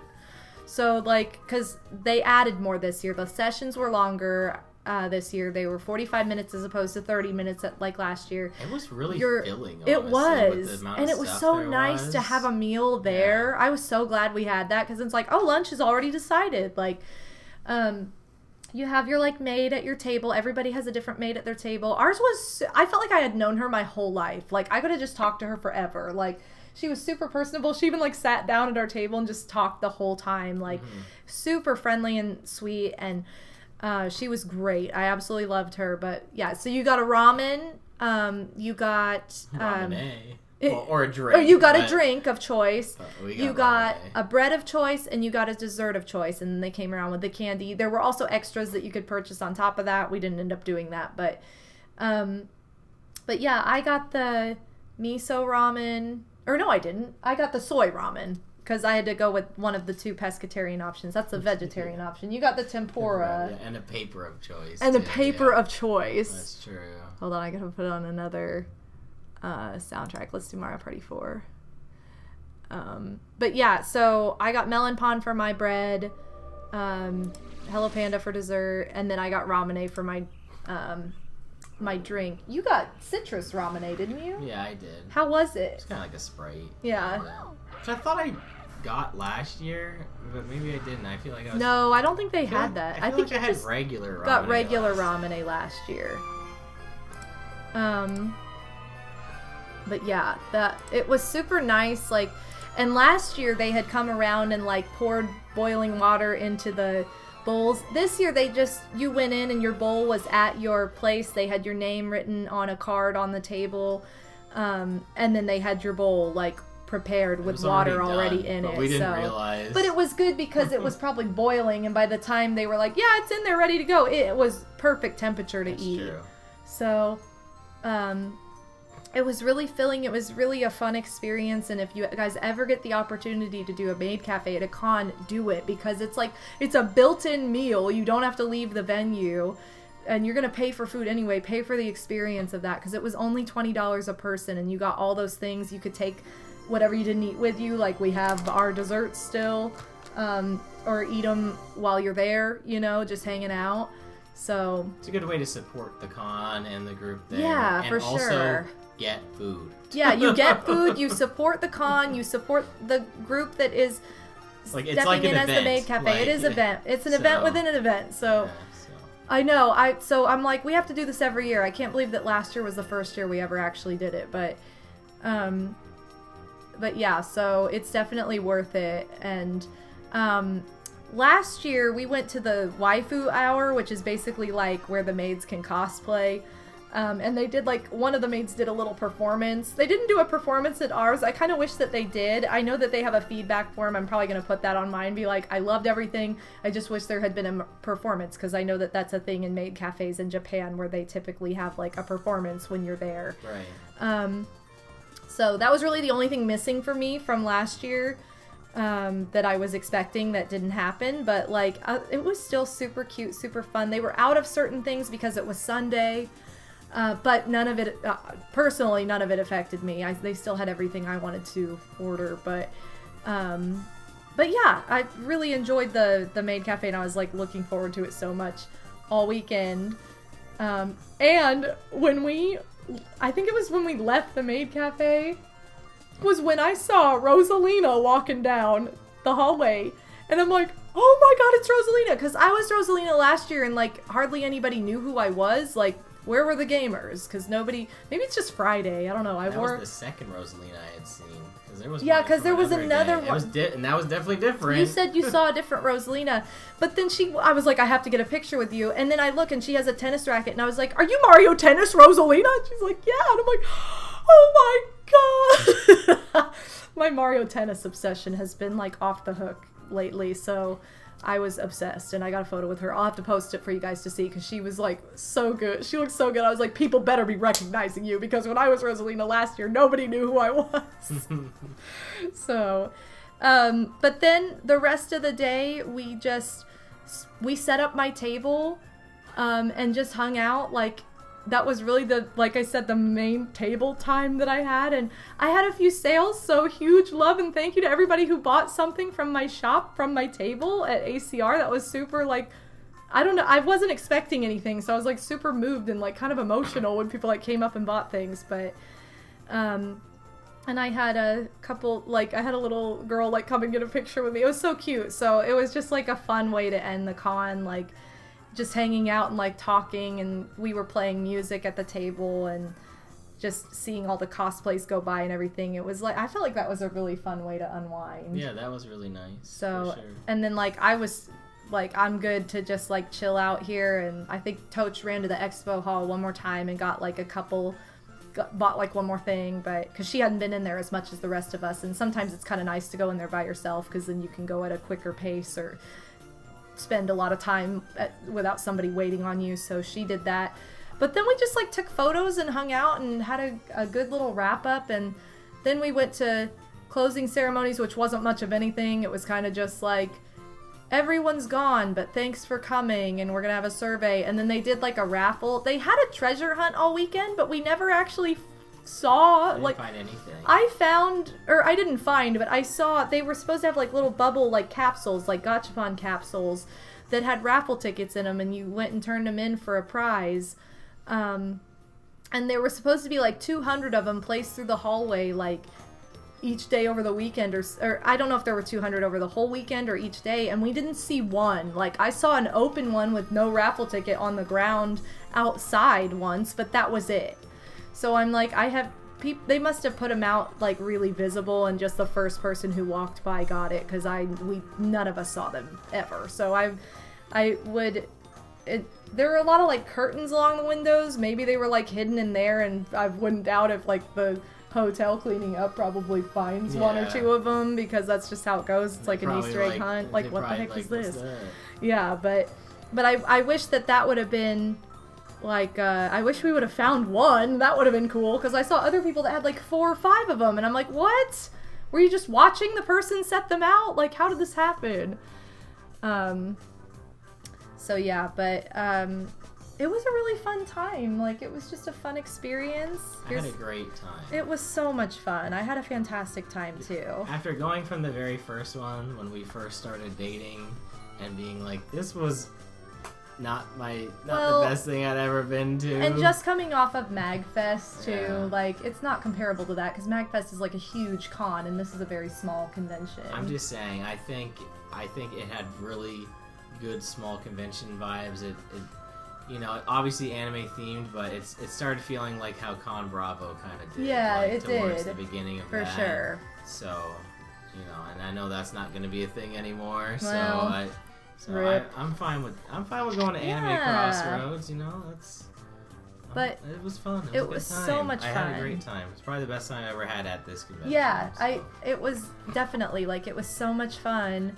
And it's funny because like the first year you came, I think that was the weakest year of the convention for me. So it's like, you know, it is what it is. Like it's different every year, but it's just like it was so much fun this year. I had a fantastic time. Here's the program booklet too. And I got a page in it. I'm so happy. So yeah, there's my obviously it's just on the one side. I don't want to bend it too much. So, but there's my page. So I was super happy. I'm featured in like the program book, very surreal.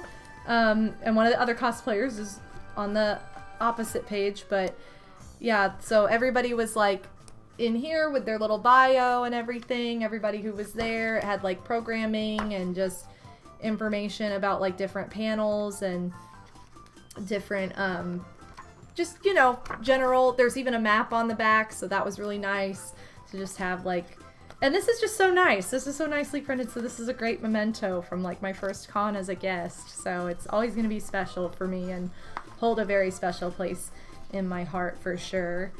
I know that when it comes to like talking about the con and like different stories and things, more will unfold, I'm sure, when I'm streaming and I'll be like, oh yeah, I forgot to tell you guys about this. But I think honestly, like that's about everything that I can think of now that covers it. So if anybody has any like questions, do you have anything else you want to like mention or that we missed talking really about? Covered everything. I think we did too. I mean, because we talked about all the merch and everything too, like that we got. On a personal level, it was really fun to get to hang out with Slim again. Slimbo! It was Slim's first time at this con. Yeah, we hadn't seen each other since like the summer, which is crazy. Slim hadn't seen us since we moved, so it was his first time like seeing our new place. Having him over here, getting to see the new place, having him in here. He was in this room. This was his room that he stayed in. Having Jilly be Jilly obsessed. was very obsessed with where he stayed too. It was very exciting. Like that was really fun. You know, watching Goldmember. Oh my God, that was the whole bit of the weekend was the beginning of Goldmember with Britney Spears and Austin Powers. I'll never stop doing it. Yeah, getting to share that with you guys at the end of the. I've had Boys in my head for like 4 days, and I listened to it twice today. So like that was a great time. It was a really fun time, and I'm very proud of you for being a guest, and you know. That was it's your first experience, and I feel like it was a good experience, happy. You know. So, like that's it'll only get better, right? That's how I that know, goes, like right? I'm so Usually excited. the first time is tough, you know. You look back and you're like, oh, that was terrible. No, and I definitely. The only thing maybe you look back on is maybe the table. Yeah, like that's the biggest learning curve for me. So, I think that I learned like what I should prep next time. The tap not working at all. That was. Well, that was more of a. I don't know why that was, but like that wasn't that bad because it was fine. No. I had the device, but I think it was. But great. yeah, like that's the biggest thing that I would improve personally for myself. Like that I learned, like I need to like have more of a set schedule for myself with this table. Thing, yeah, but I just didn't know what to expect. So like I will take that away from this, and if I would honestly, I would do this again. I would definitely be open to being a cosplay guest again. I think it was so much fun. Like, I would be open to being one at this con again. I had a fantastic time, and it was just such a positive and wonderful experience. And it was pretty, I was pretty much, I can't think of the word, but like it was pretty independent too. It wasn't like, oh, well, we need you to like check in or be here for this, or like, it wasn't like, it was pretty chill of like, be here for these events and then you can do whatever you want the rest of the time. We know you're responsible. We know you'll be here. And so they definitely had a lot of trust in us, which I respected. And you know, I really had just a great experience. It was very positive, and all the staff that I interacted with super friendly, and like, you know, I didn't have any issues other than like people putting bags down at my stand, but even that was like very taken care of in a very kind manner. Like, it wasn't like, well, you shouldn't like, there was no bad energy, like nothing, or well, you should have something on, like there was nothing like that. So that was very awesome for me. Slim says, yeah, it had really great energy and positive vibes, and it was a great time. Despite not being big in anime, I didn't feel out of place at all, and that's a good thing. Plus, it being smaller made it less overwhelming and crowded. Definitely. Slim, that's the thing. Like, this convention, this was the first time I'd been to this where I was like, hey, I don't need to be, like, super into anime to enjoy. Like, the other ones felt like I was missing out. Like, right, like you don't want to feel like you're missing out. I felt like I was missing out so much at the other ones I had went to, because it felt like... And, like, yeah, it is Anime Crossroads, it's an anime convention, and, like, that, totally get it. But the fact that I was able to enjoy it without being super into anime was, like, was great. I'm glad that it was, you know, it was Anime Crossroads in name, and then they kind of branched out into more fandoms and that, which I think was right. good. Adjacent fandoms. Yeah. I think next year I'd definitely be open to applying to be a cosplay guest again. I would love to do that. Even though I love entering the masquerades, it's like my favorite masquerade I've ever been in, but so, you know, the selfish part of me wants to be like, well, I want to enter them, but like, I know I can perform at like other cons too, but I just had such a positive experience. I would definitely be open to that again. I would definitely put times in place for my table and have a better idea of what that's like next time if that's offered. But I think it was just a great time. Like, I had a really positive experience, and I also want to just say, like, huge thank you to this guy for oh my gosh, you were so helpful. I don't know how I could have like gotten through. It would have been so much harder to get through the whole weekend like without you just helping with little things, or like running back and forth to the car, or, you know, carrying my merchant for me, or being like, can you do this, or like, you know, we're all dead tired, but you're cooking and cleaning up everything. Like, I just really appreciate that a lot. So huge shout out to Odin's Fac. He was my hero the whole weekend. And Slim too, you were super helpful, like with just going to the car and bringing stuff back and forth. I wouldn't have been able to do my panel without you because I needed your laptop. So thank you for letting me use your laptop. And huge shout out to Toch as well, because you know, it's nice to have my sister there, because we started competing in the cosplay masquerade together initially, so it's like she feels like she's a huge part of it. Oh yo, Koopa Booey, thank you so much. Odie, the VIP Superman husband. I was VIP. Oh my god, he was VIP. I got to get in those exclusive pass by the lines. Yeah. But I'm sorry, that was like the funnest. Yeah, the fun perk. Yeah, it was so fun to be like, I don't have to wait in line. Like, I didn't mean, I'm not to be like. No, but it's kind of fun when like all you've done at conventions before is wait in line for a long time. Yeah. Like, it is a nice like change of pace. It was nice. It was definitely different. This is why it was tough my first time ever going to Disney World, and I had that privilege where I just got to go on rides and cut the line, and then I started working there and it was the opposite, and I'm like, where's my privilege? But no, so it's nice when you have that. But yeah, huge shout out to my sister, Madame Toadstool, as well, because I don't think I would have, you know, we've entered the cosplay masquerade so many times together, and I don't think I would have the rapport under my belt without her, because that was she was such a huge part of it too. So to have her there, it was very nice to have that support system. And here she is, you know, she's 7 months pregnant, so it's not like, you know, she's got a lot going on in her personal life.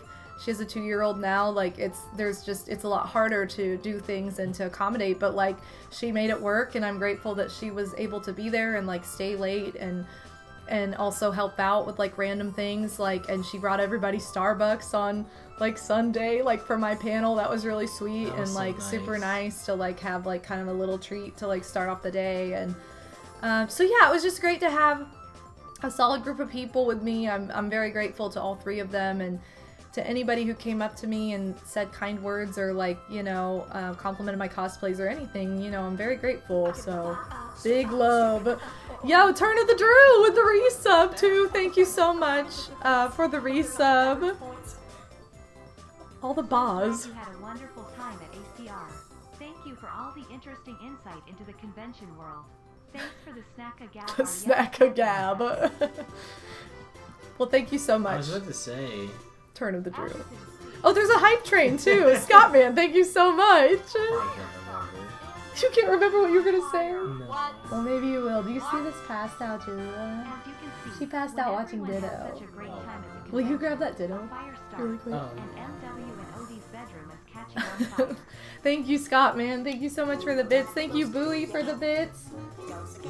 Yo. No, Pechaberry. Madame Toadstool, Ditto. the VIP Wonder Woman big sister.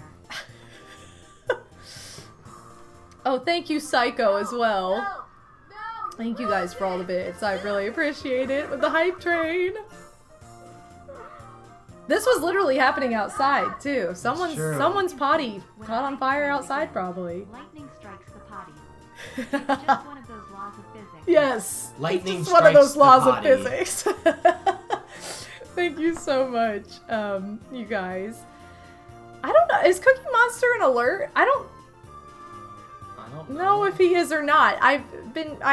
My plan for March was to like revamp my my bits and stuff, like to revamp alerts, and I don't think he is one. I don't even know what my alerts are right now, I'll be honest. I've had so many alerts for like Christmas and everything that my mind is like, what is it? I think he might be a regular alert, but I don't want to say that, and he's not. Maybe he's a summer alert. I don't know. I know I was going to say that I definitely want to do Yes, a panel you next need to do year. a panel next year. I don't know if that's what I was That going was to say. so Maybe fun it to was, do. But I definitely want to do a panel next year. I do, again, for anybody who wasn't here earlier, I want to give a huge shout out to anybody who tuned into my panel on Sunday as well. Like, I know I wasn't looking at chat, but thank you so much for just your support, like, and just participating in the panel, like, in the way that you could, because you did get to participate a little bit with, like, the whole, like, I'll come up with a cosplay in the spot portion, which was my favorite part of the whole thing, so. Yes, Odin's you. panel. Yeah, name it Odin's panel. Odin's panel. Odin's panel. Yeah, so you can't run out of time next year and be like, oh I'm no. gonna start planning it now. Yeah, seriously. Even if I'm not a cosplay guest next year, I want to have a panel next year too, because it was so much fun to have that. Oh my god, no! It'll never get old. Oh my god! I'm right here. I'm Mini-Me. Come and get me. Oh my god. Thank you, Slim. Oh. Solid censor. I'm right here. Oh man, that got me so good. We were saying this like, because you don't like that one as much as I don't like. I think it's the weakest one, but I it think was like watching it on its own without having it was watched way the other better, ones, no. it made it so much better. I agree. It was way funnier when you hadn't seen the two before it, Yeah. because then it was like, oh, okay, start with this one and then watch the other Don't two. marathon Austin Powers. No, start and with if you do, start with three. 3, then go 1, then 2. You just circle. Watch the other ones as a flashback. 3, 1, 2. No, but that whole stupid bit. You guys, the end of that panel was the Britney Spears Austin Powers bit that I was talking about earlier, which was the best possible way my panel could have ended. So that was just fantastic, and I'm glad somebody got a clip of it. I'll have to save the clip. I was gonna say we have some other stuff here too. Oh, do we? Yeah. Oh yeah, we do. Okay, I do. I have a blind bag to open that I forgot about. And you got me something. And I did get you something. You want to show off what I got you Yeah, first? Sure. So, why did you get me this, Bobo? So Odie spent a lot of money. Why'd you get me this? Ditto? Hey, that's my Ditto! You Ditto! Oh wait. Ditto! I kept doing that all weekend, but this is my Pechaberry Ditto. You can't steal. He's Team Rocket, guys. He's stealing them. Oh, I did want to say that next time definitely need a tripod for the. Oh my god! Because Well, that was there was a big buzzing from the I know. projector. I mean, how would we have known? No, right? Like, it was kind of my bad too, because I didn't think about it. I brought a stand and I had it in with my merch, thinking like my merch is gonna be out, and then it was in the car, and I'm like, well, never mind. So I should have had that like on me going in. Sorry, that's a next time But thing. I learned. It's fine. We make mistakes, so we learn. But I appreciate you guys just dealing with whatever the weird setup was. That was my phone propped against a foam finger. And my and phone. his phone. That was literally the setup. Wedged between a phone and a foam finger was my solid tripod. So yeah, pretty rough. But anyway, I did record the whole thing on my GoPro too, just in case it didn't, in case the streaming didn't work. And so I'll probably just use that footage for my video that I'm making, but you can see how it turns I'm out gonna too. see. I don't know. The audio's great. GoPro, the case I have on it's like waterproof, and I had it open, but I still don't know that it has the most amazing audio. So we'll see. But regardless, I took it as a backup because it's not like it was the most amazing quality to begin with. Oh yo, look, a new emote. Love hearts. Love hearts. So cute. I think somebody had this emote last time and I was jealous and I didn't have it, but now I do. Now you got it. So thank you guys for the hype train. You're Thank you so much. too kind. Love hearts. Yeah, love hearts. But what was I gonna say? Oh, yes. So he bought me a lot of gifts. I wanted to buy him something too, but didn't find anything in the expo hall, so I bought him an after-con gift. So you can show that off. Okay. A lot. I only buy you 2 things. I buy you a lot of things. Yeah, but it was like, I know it was a lot. Okay. It was a lot to me. All right. There's a game. A game that came out this year that I played the demo for in January when the demo dropped, and I really want. Like, I was looking forward to this game. It was announced last year. It looked really cool. But because this company always has price cuts, and it's usually like right away, so I'm like, all right, just gonna hold off until it just takes a little bit of a dip, because it was $50 normally, and then it was on sale. It went on sale like yesterday or something for $30. I was like, all right, I'm like, honestly, it'll probably go lower than that, but I was like, 30 is a good amount. And then Bobo was like, I'll get it for you. So thanks, Bobo. You're welcome. So I got Prince of Persia: The Lost Crown. So it's a Metroidvania. He's been wanting this for a long time. Based on the Prince of Persia series. So he's been wanting this since it came out. So. My only experience with this game, with Prince of Persia, is like the NES game. I never played Sands of Time or anything else, but I love Metroidvanias.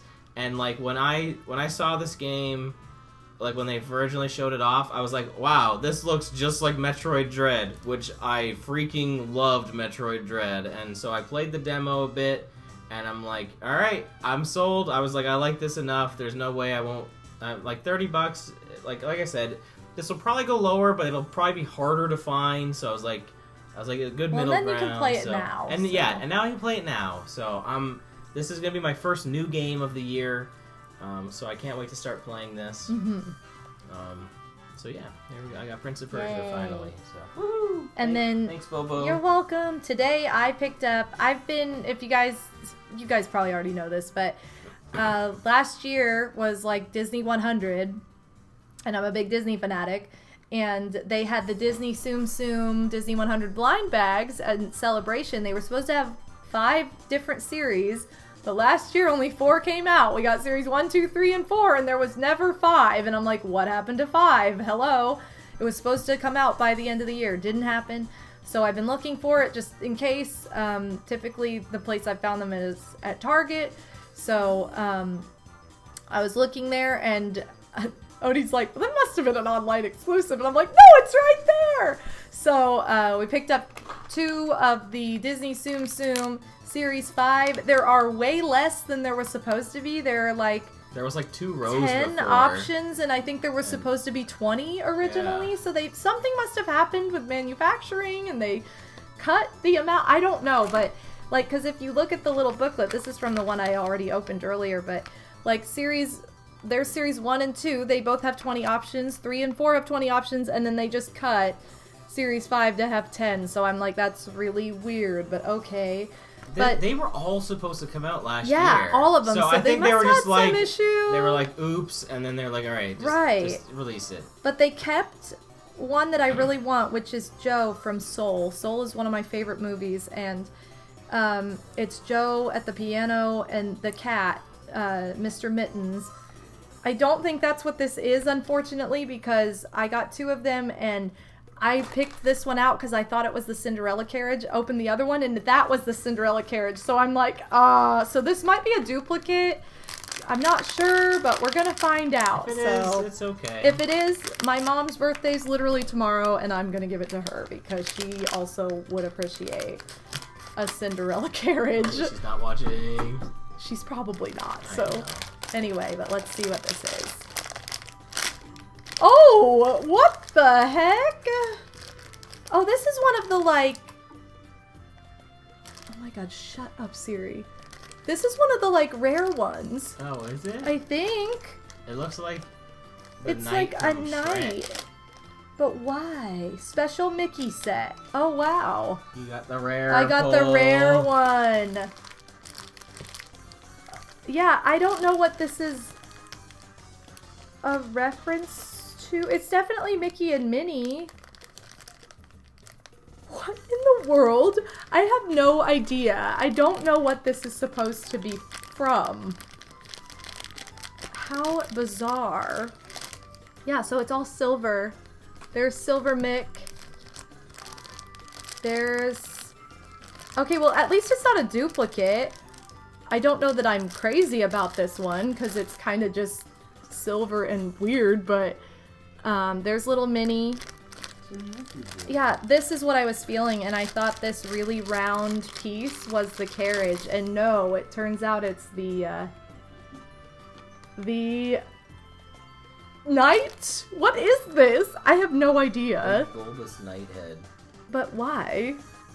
I don't know. I don't know, but here it is. Ah, yes, the knight helmet the from knight. Mickey Mouse. What? I don't know. I don't know, you guys. I really have no idea, but... There's the cane from Citizen Kane. Okay, well, no wonder I thought this was the carriage, so this is the one I got. So, I know not to feel for the bulbous round ones again when trying to get Joe from Soul, and I had a feeling, I was like, there's no way it's him. Because his is probably a lot flatter. But some of the other flat ones I didn't want. Like, I didn't want the Moana one or the Jessie, like, Toy Story one. So I'm like, I don't know. Like, I don't want those. So I went with bulbous, and not sure how I feel about this. I know it's the rare one, but it's very strange. So... how weird. Anyway. Cool, I guess. Yay! Yeah, I'll probably end up reselling that one, because I'm not really a fan. Yeah, time to become a huge fan of knights. Yep, I guess so. Yeah, Slim, you got me. I'll probably end up reselling that one to somebody who really wants the, like, rare set, because, like, what the heck am I going to do with this? This is not from, like, even a movie or anything, so... Well, that's disappointing. It's the Mighty Ducks. Yeah, that must be it. You know, when they wore knight helmets instead of hockey helmets. helmets.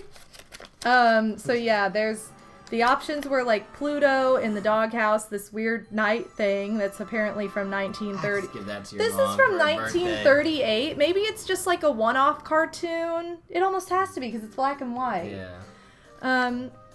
Cinderella from 1950. Peter Pan. It has like the Skull Rock with Big Hook and Little Peter Pan. There's like, is that, or maybe that's not Jessie. Maybe that's Woody.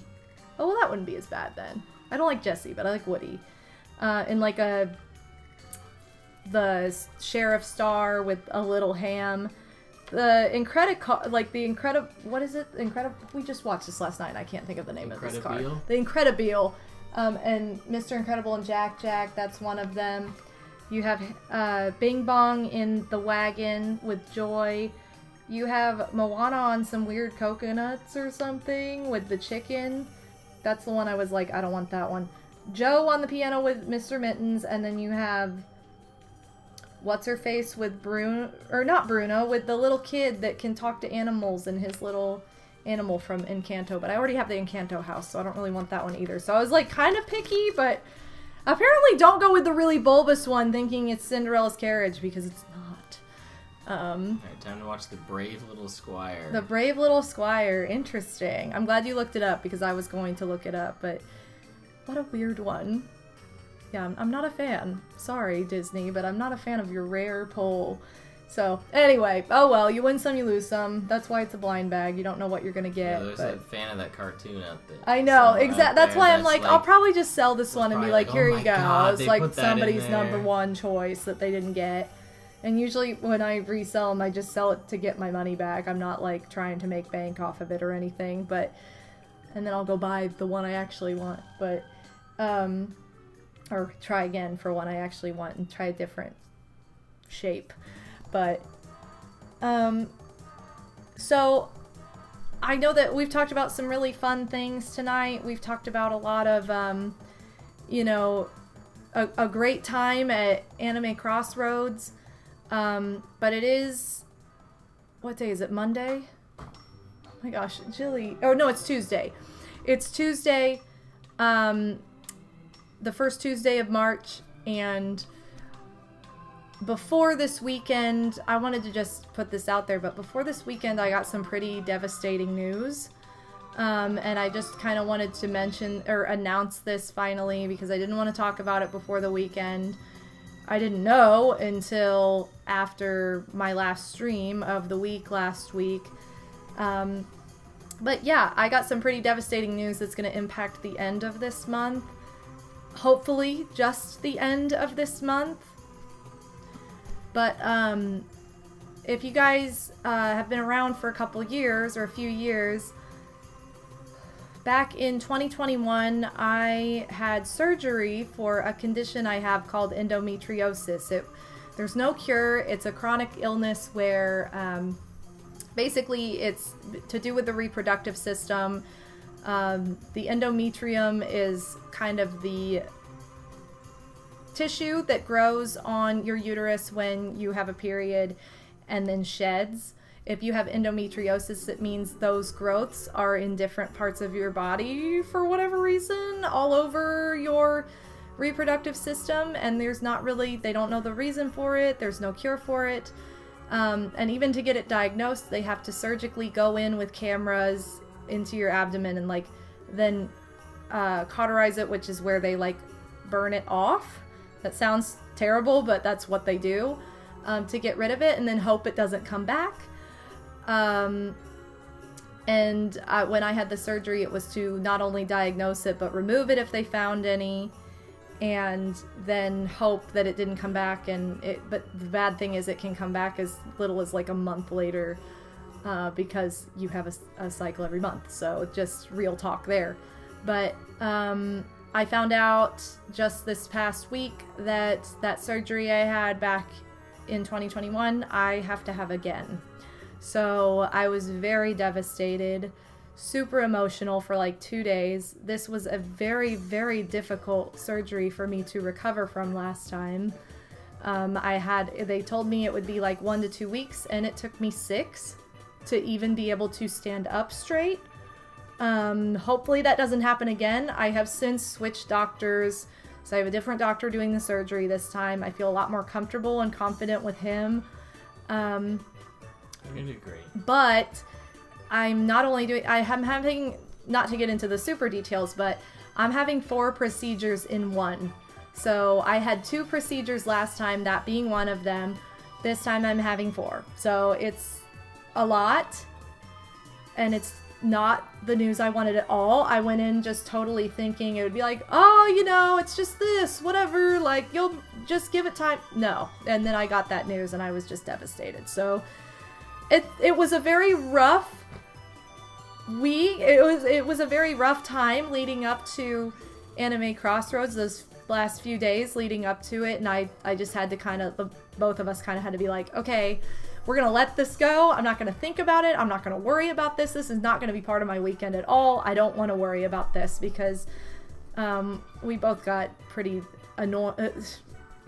devastating news last week that was just like not fun. So yeah, I'm not looking forward to having to go through this again, and hopefully it goes better than last time. It is a different circumstance than last time because I'll be able to recover in my own home. Last time I had to stay with family because I lived alone. So this time I can recover in my own home. I will have my husband with me. And 2 ladies. But yeah, it's it's a lot. So I don't, you know, I'm very overwhelmed, and it's happening sooner rather than later. It's happening at the end of this month. So I'm not really a fan of that, but because this was like my month that I was like, I'm going to make all these alerts, which I still plan to do. I still plan to work on new alerts and stuff, but I just had so many plans that I didn't think were going to get interrupted by anything, and now it's like they just have to at the end of the month. So you really only get like 2 weeks of regular streaming, and then I have to have surgery and recover from it, and hopefully, you know, the good thing about streaming is I am just sitting. It's not like I couldn't do that when I had surgery last time. But one of the weird side effects I had was that I got really bad motion sickness. So hopefully that doesn't happen again. Hormones do weird things. So like I tried to play new Pokemon Snap and I could not play it. It made me so sick. And I even tried to play it like a year later and still couldn't. So maybe it was just that game. But yeah, so that's the end of this month is going to look a little bit different than I was expecting or anticipating. And I'm not happy about it, but it's just something I have to deal with. It's my body, and if I don't do it now, it'll only get worse, and the pain and quality of life will just continue to go down. That's just the reality of it, and I just have to deal with it. So that's not the news I wanted to deliver to you all. That's not the news I want to like even digest myself, but yeah, so that's what's happening with me at the end of the month. So it kind of lines up with Holy Week, which is also like a week that I have shorter streams, or like I've canceled streams before depending on the time of day. Now, because my schedule's flexible, I probably wouldn't cancel streams, but I don't feel as weird like canceling streams around that time, because it's pretty typical of that like particular holiday week for me. So hopefully like I'm able to just be back to streaming in April and just kind of play it by ear after the surgery at the end of the month. I'm going to be streaming up until the surgery. Like, I'm not saying like, oh, I'm not going to stream until April, but just the end of the month is going to look different. So I appreciate your prayers and your kind words and positive thoughts and positive vibes, you know, anything like that. I really appreciate. And I am somebody who is religious, so I believe in the power of prayer, and it means a lot to me when people say that, so thank you. But yeah, so that was not what either of us were hoping to hear last week, and that was like, that was just such a low blow before such a fun weekend. But the weekend was really fun, and I didn't think about it at all, so that was good. I gotta be honest, I completely had that. The weekend really took that away. No, it did. The weekend, I did not think about it at all. Yeah. So, yes, yes. So yeah, love you too, Zen. But yeah, so I'd rather get that out there, and you'll probably see a formal announcement of this regarding this on my Discord. You know, it sucks, but what can you do? You just have to deal with it. So that's what we're gonna do, and I'm gonna get through it, and it's gonna be back to normal, and I have a lot of faith that this time's gonna be different than last time. I pray with all my heart that this time is gonna be easier, better, and totally different from last time, because that last time sucked. It's one of those things that like just the thought of doing it again made me want to die. And I told my doctor that before when he had suggested it, and I was like, well, that thought I would just, that makes me want to die.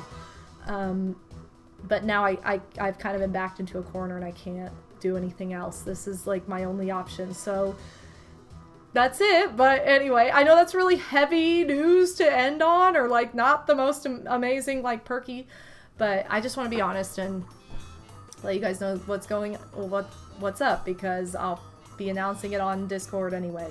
So, but now I'm rambling, so That's okay. Your stream. But yeah, we're gonna get through this, and we're gonna snap all the way down on those ACR hallways next year. But yeah, so anyway, I just want you guys to be aware of that, because I was planning to announce it in my first stream back after the weekend. This is my first stream back, and since it's a just chatting stream, I feel like it's more appropriate to do now and at the end of a stream than like at the beginning of like a Mario Party stream. Be like, hey guys, we're here to play Mario Party, but let me first tell you about my life problems. So I think that this is just the best way to announce it, or the best time stream-wise to announce it, and then I'll be posting on Discord about it as well.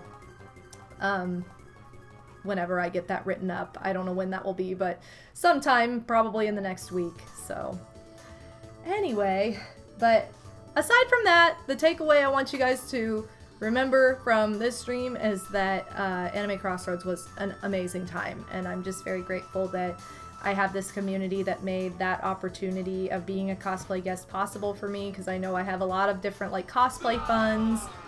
Yo! Thank you so much, Donkey Kong, for the $5 donation. Are you ready to play? Use this to fund Odin's paper fund. Odin's paper fund. We'll keep him fed. Yeah, well, yes. Thanks, DK. We will. DK is ready. Appreciate it.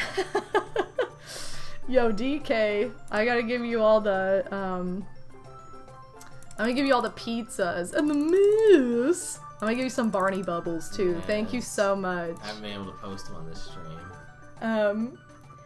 So... Everyone do me a favor and post a Barney Bubble. Yeah, post a Barney Bubble. We need to get the emote count up. I normally post one at the start of every stream, so if you could just do that. Just post a Barney from Bubble. From now on, just, you know, start with a Barney Bubble whenever, you know. Yeah, shout out to Barney Bubble. Mean a lot. Oh my god. All the Barney Bubbles. It's a free emote. It All you is. gotta He's do is follow. a follow emote, so you get Barney if you follow. Who designed Barney Bubble? Shliam did. Yeah. So shout out to Shliam for designing Barney Bubble. He's so cute. So yeah, I just want to thank this community for making the whole cosplay guest opportunity possible, because again, you guys are like the backbone to all of this and what makes those kind of opportunities possible. And like I started to say, I have a lot of cosplay funds that go up to help fund materials, because it does get expensive, and I know that I can utilize it for content too, so that's why I put it out there. And also that $5 just went to a brand new fund I hadn't talked about at all today. It's for the Endless Ocean Luminous plus Casper Fund. The only fund that exists of this Which nature. which I think, you know, Casper's almost funded, because I think it's like... Wasn't it $10? I think it's like $10 after shipping, so... shout out to Casper. I know, Casper wasn't at ACR. You know what? I don't think I looked for it, but I didn't really see a lot of PlayStation I didn't see stuff. any PlayStation stuff, I think I had so a few, probably but it was not. mostly Final Fantasy, I think. Also, Manny and Quincy Crossing, thank you for being here. I'm just seeing your usernames, so... Actually, Manny, I think I saw yours earlier, but I didn't say anything, so welcome. Casper is a time. It's so much fun. I love that game, but yeah. So they're both, like, game funds for content, and you can read more about that on my Discord as well. I'm just gonna go ahead and I'm gonna share all the links of all the crazy people I talked about today.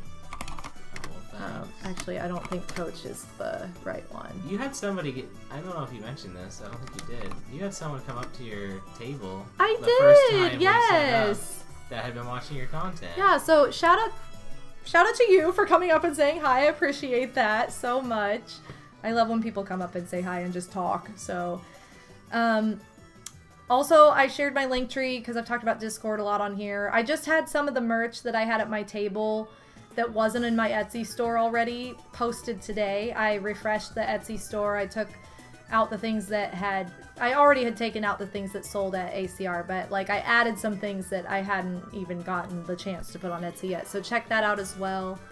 But yeah, those are all the links to everybody who was part of ACR. There's links to my Linktree that has links to all of my everything online, my social media and Discord and YouTube. Keep an eye on my YouTube because I'm going to be uploading that ACR video, the music video that I'm making to kind of recap the weekend so you guys can kind of see all the things that I talked about today in action. Little snippets. I love making these little videos, so shout out to everybody who made that possible too. But do you have anything else you want to say, or like any plugs for anything going on with your content right now? I mean, I'm playing Metroid Prime Ooh. on Thursdays. I'm I've been playing on Thursday again. I've been playing Mario RPG during the daytime. I haven't been able to do that at all this week. And honestly, I don't even know if I'll do it next week either. Like, I really want to, but Sunday is Mario Day. Oh yeah, Sunday's Mario Day. And I really, every year I've been doing something for it, so I really want to try and do something, and I potentially might have the day off work now. I wasn't going to, so it's you like could definitely do kind of something. changing my plans for how I guess I could play Mario RPG on Mario Day. Yeah, I guess. there I you guess go. That would be fine. fun. You should do but that. Then I could also do other stuff too. But yeah. Oh, Manny, thank you for joining the Discord. But yeah, that's really what I got going on. You know, I stream on YouTube, and yeah, his streams are on YouTube, so if you want to find his streams, they're going to be on YouTube, not Twitch. But it makes it really nice for rewatching because I don't have to do anything. It just is. Or if you want to see like Mario RPG, what he's done so far, check it out. I appreciate it. Thanks for the plugs. Yeah. I just had a fun time being here. Yeah, so, I'm glad you got to do that. I wanted him to be part of this because he was such a huge part of the weekend. It would have been weird to be like, let me talk about this and have Odie like off to the side, not saying anything. Pixel, we may have talked about this before the stream. Oh my goodness. So there's a link to his channel. I'll post it again in the chat. It's youtube.com. It's Odinspec33 on YouTube, but gosh, I keep forgetting what I'm gonna say, but there you go. Oh, that's what I was gonna say, is Mario Day is on Sunday. It's also the Oscars this Sunday, and guess what wasn't nominated for an Oscar? The Mario movie, so it's a big slap in the face, which I don't really think it was Oscar worthy anyway. Yeah, I don't think so either. But there are other things I don't think were Oscar worthy that got nominated, so who knows? It's all just somebody's opinion at the end of the day. Oh no, my clip is coming off. This is how Slim Kirby's badge ended up in the Lost and Found. That's true. He did lose. He did lose his badge on the first day. Day one, he's like, my badge is gone. But like, then no. it showed up in the Lost and Found. Yeah. And then it turned around because I ended up finding someone else's I know you badge, found somebody else's badge. So full circle. But yeah, everybody say, bye to the Ditto team because we're getting ready to close out the stream here. So we've got the Dittos. And they're so excited. I love that there was a Ditto theme to merch this weekend. But thank you guys so much to listening to all of this chat from behind the scenes and just about Anime Crossroads and showing off our stuff. There wasn't a whole lot, but a decent amount to show off, I think. But just thank you for being here. Thank you again if you attended my panel virtually or if you watch it back or something. I appreciate that. And I guess we're just going to close out here. So I want to also give a shout out to my patrons. It's a brand new month, so thank you to everybody who has pledged to my Patreon for the month of March. I really appreciate it. We've got Alright Angelia, Bowie, Chris R, Captain Hastings, Scottman895, Snarker the Yoshi, Supernova, 888, and Psycho Nacho Man, who have all pledged $5 or more to be extra helpful to my Patreon. Thank you so much. And I'll probably post some I'm probably gonna post some extra con photos there that no one else will get to see, so we'll have a fun little behind the scenes. But I will publicly post so anybody can see it, my cosplay entries from this weekend, because I do that. That's where I keep my portfolio, so anybody can access that. But behind the scenes photos, those will be patron exclusive. So if you're interested in joining Patreon, there's a link in my link tree that will take you directly to that page. So thank you all so much for joining us. And I will be live again on Thursday this week. I'm back to my regular schedule of Monday, Tuesday, Thursday, Friday. At least for next week, because then right after that I'm gonna have the surgery. So this week was kind of different because I streamed on Sunday with my panel. Didn't stream yesterday, streamed Tuesday. So you still got 4 streams this week, just on different days. But I'll be back on Thursday. I'm doing kind of an NSO N64 variety hour where I'm just playing different games I feel like for a bit. And then Friday's going to be Mario Party 3 story mode. I'm going to work towards getting to the end of story mode with that because I started that back in the summer and still haven't finished it. So I'm going to try that on stream. And then next week I'll be posting the schedule for that on Discord over the weekend. So tune in there for that. But love you all. Thank you so much for joining us. And see you next time. Did you want to? Oh, I should. Anybody? I should also hold on. I gotta read off. Thank you again, Donkey Kong, for the $5 donation. Slim Kirby, Psycho Nacho Man, Koopa Booey, Scottman895. Thank you for all the bits, and thank you to Scottman Turn of the Drew. Thank you both for the resubs. No, I think I'm gonna just close off, honestly. I didn't know. Thank you so much, everybody. I will see you on Thursday. So take care of yourselves. Have a great rest of your week, and Thanks for having me. check out my social media because I'll be posting more about my cosplays there as well. So love you all. Bye, everyone. Bye.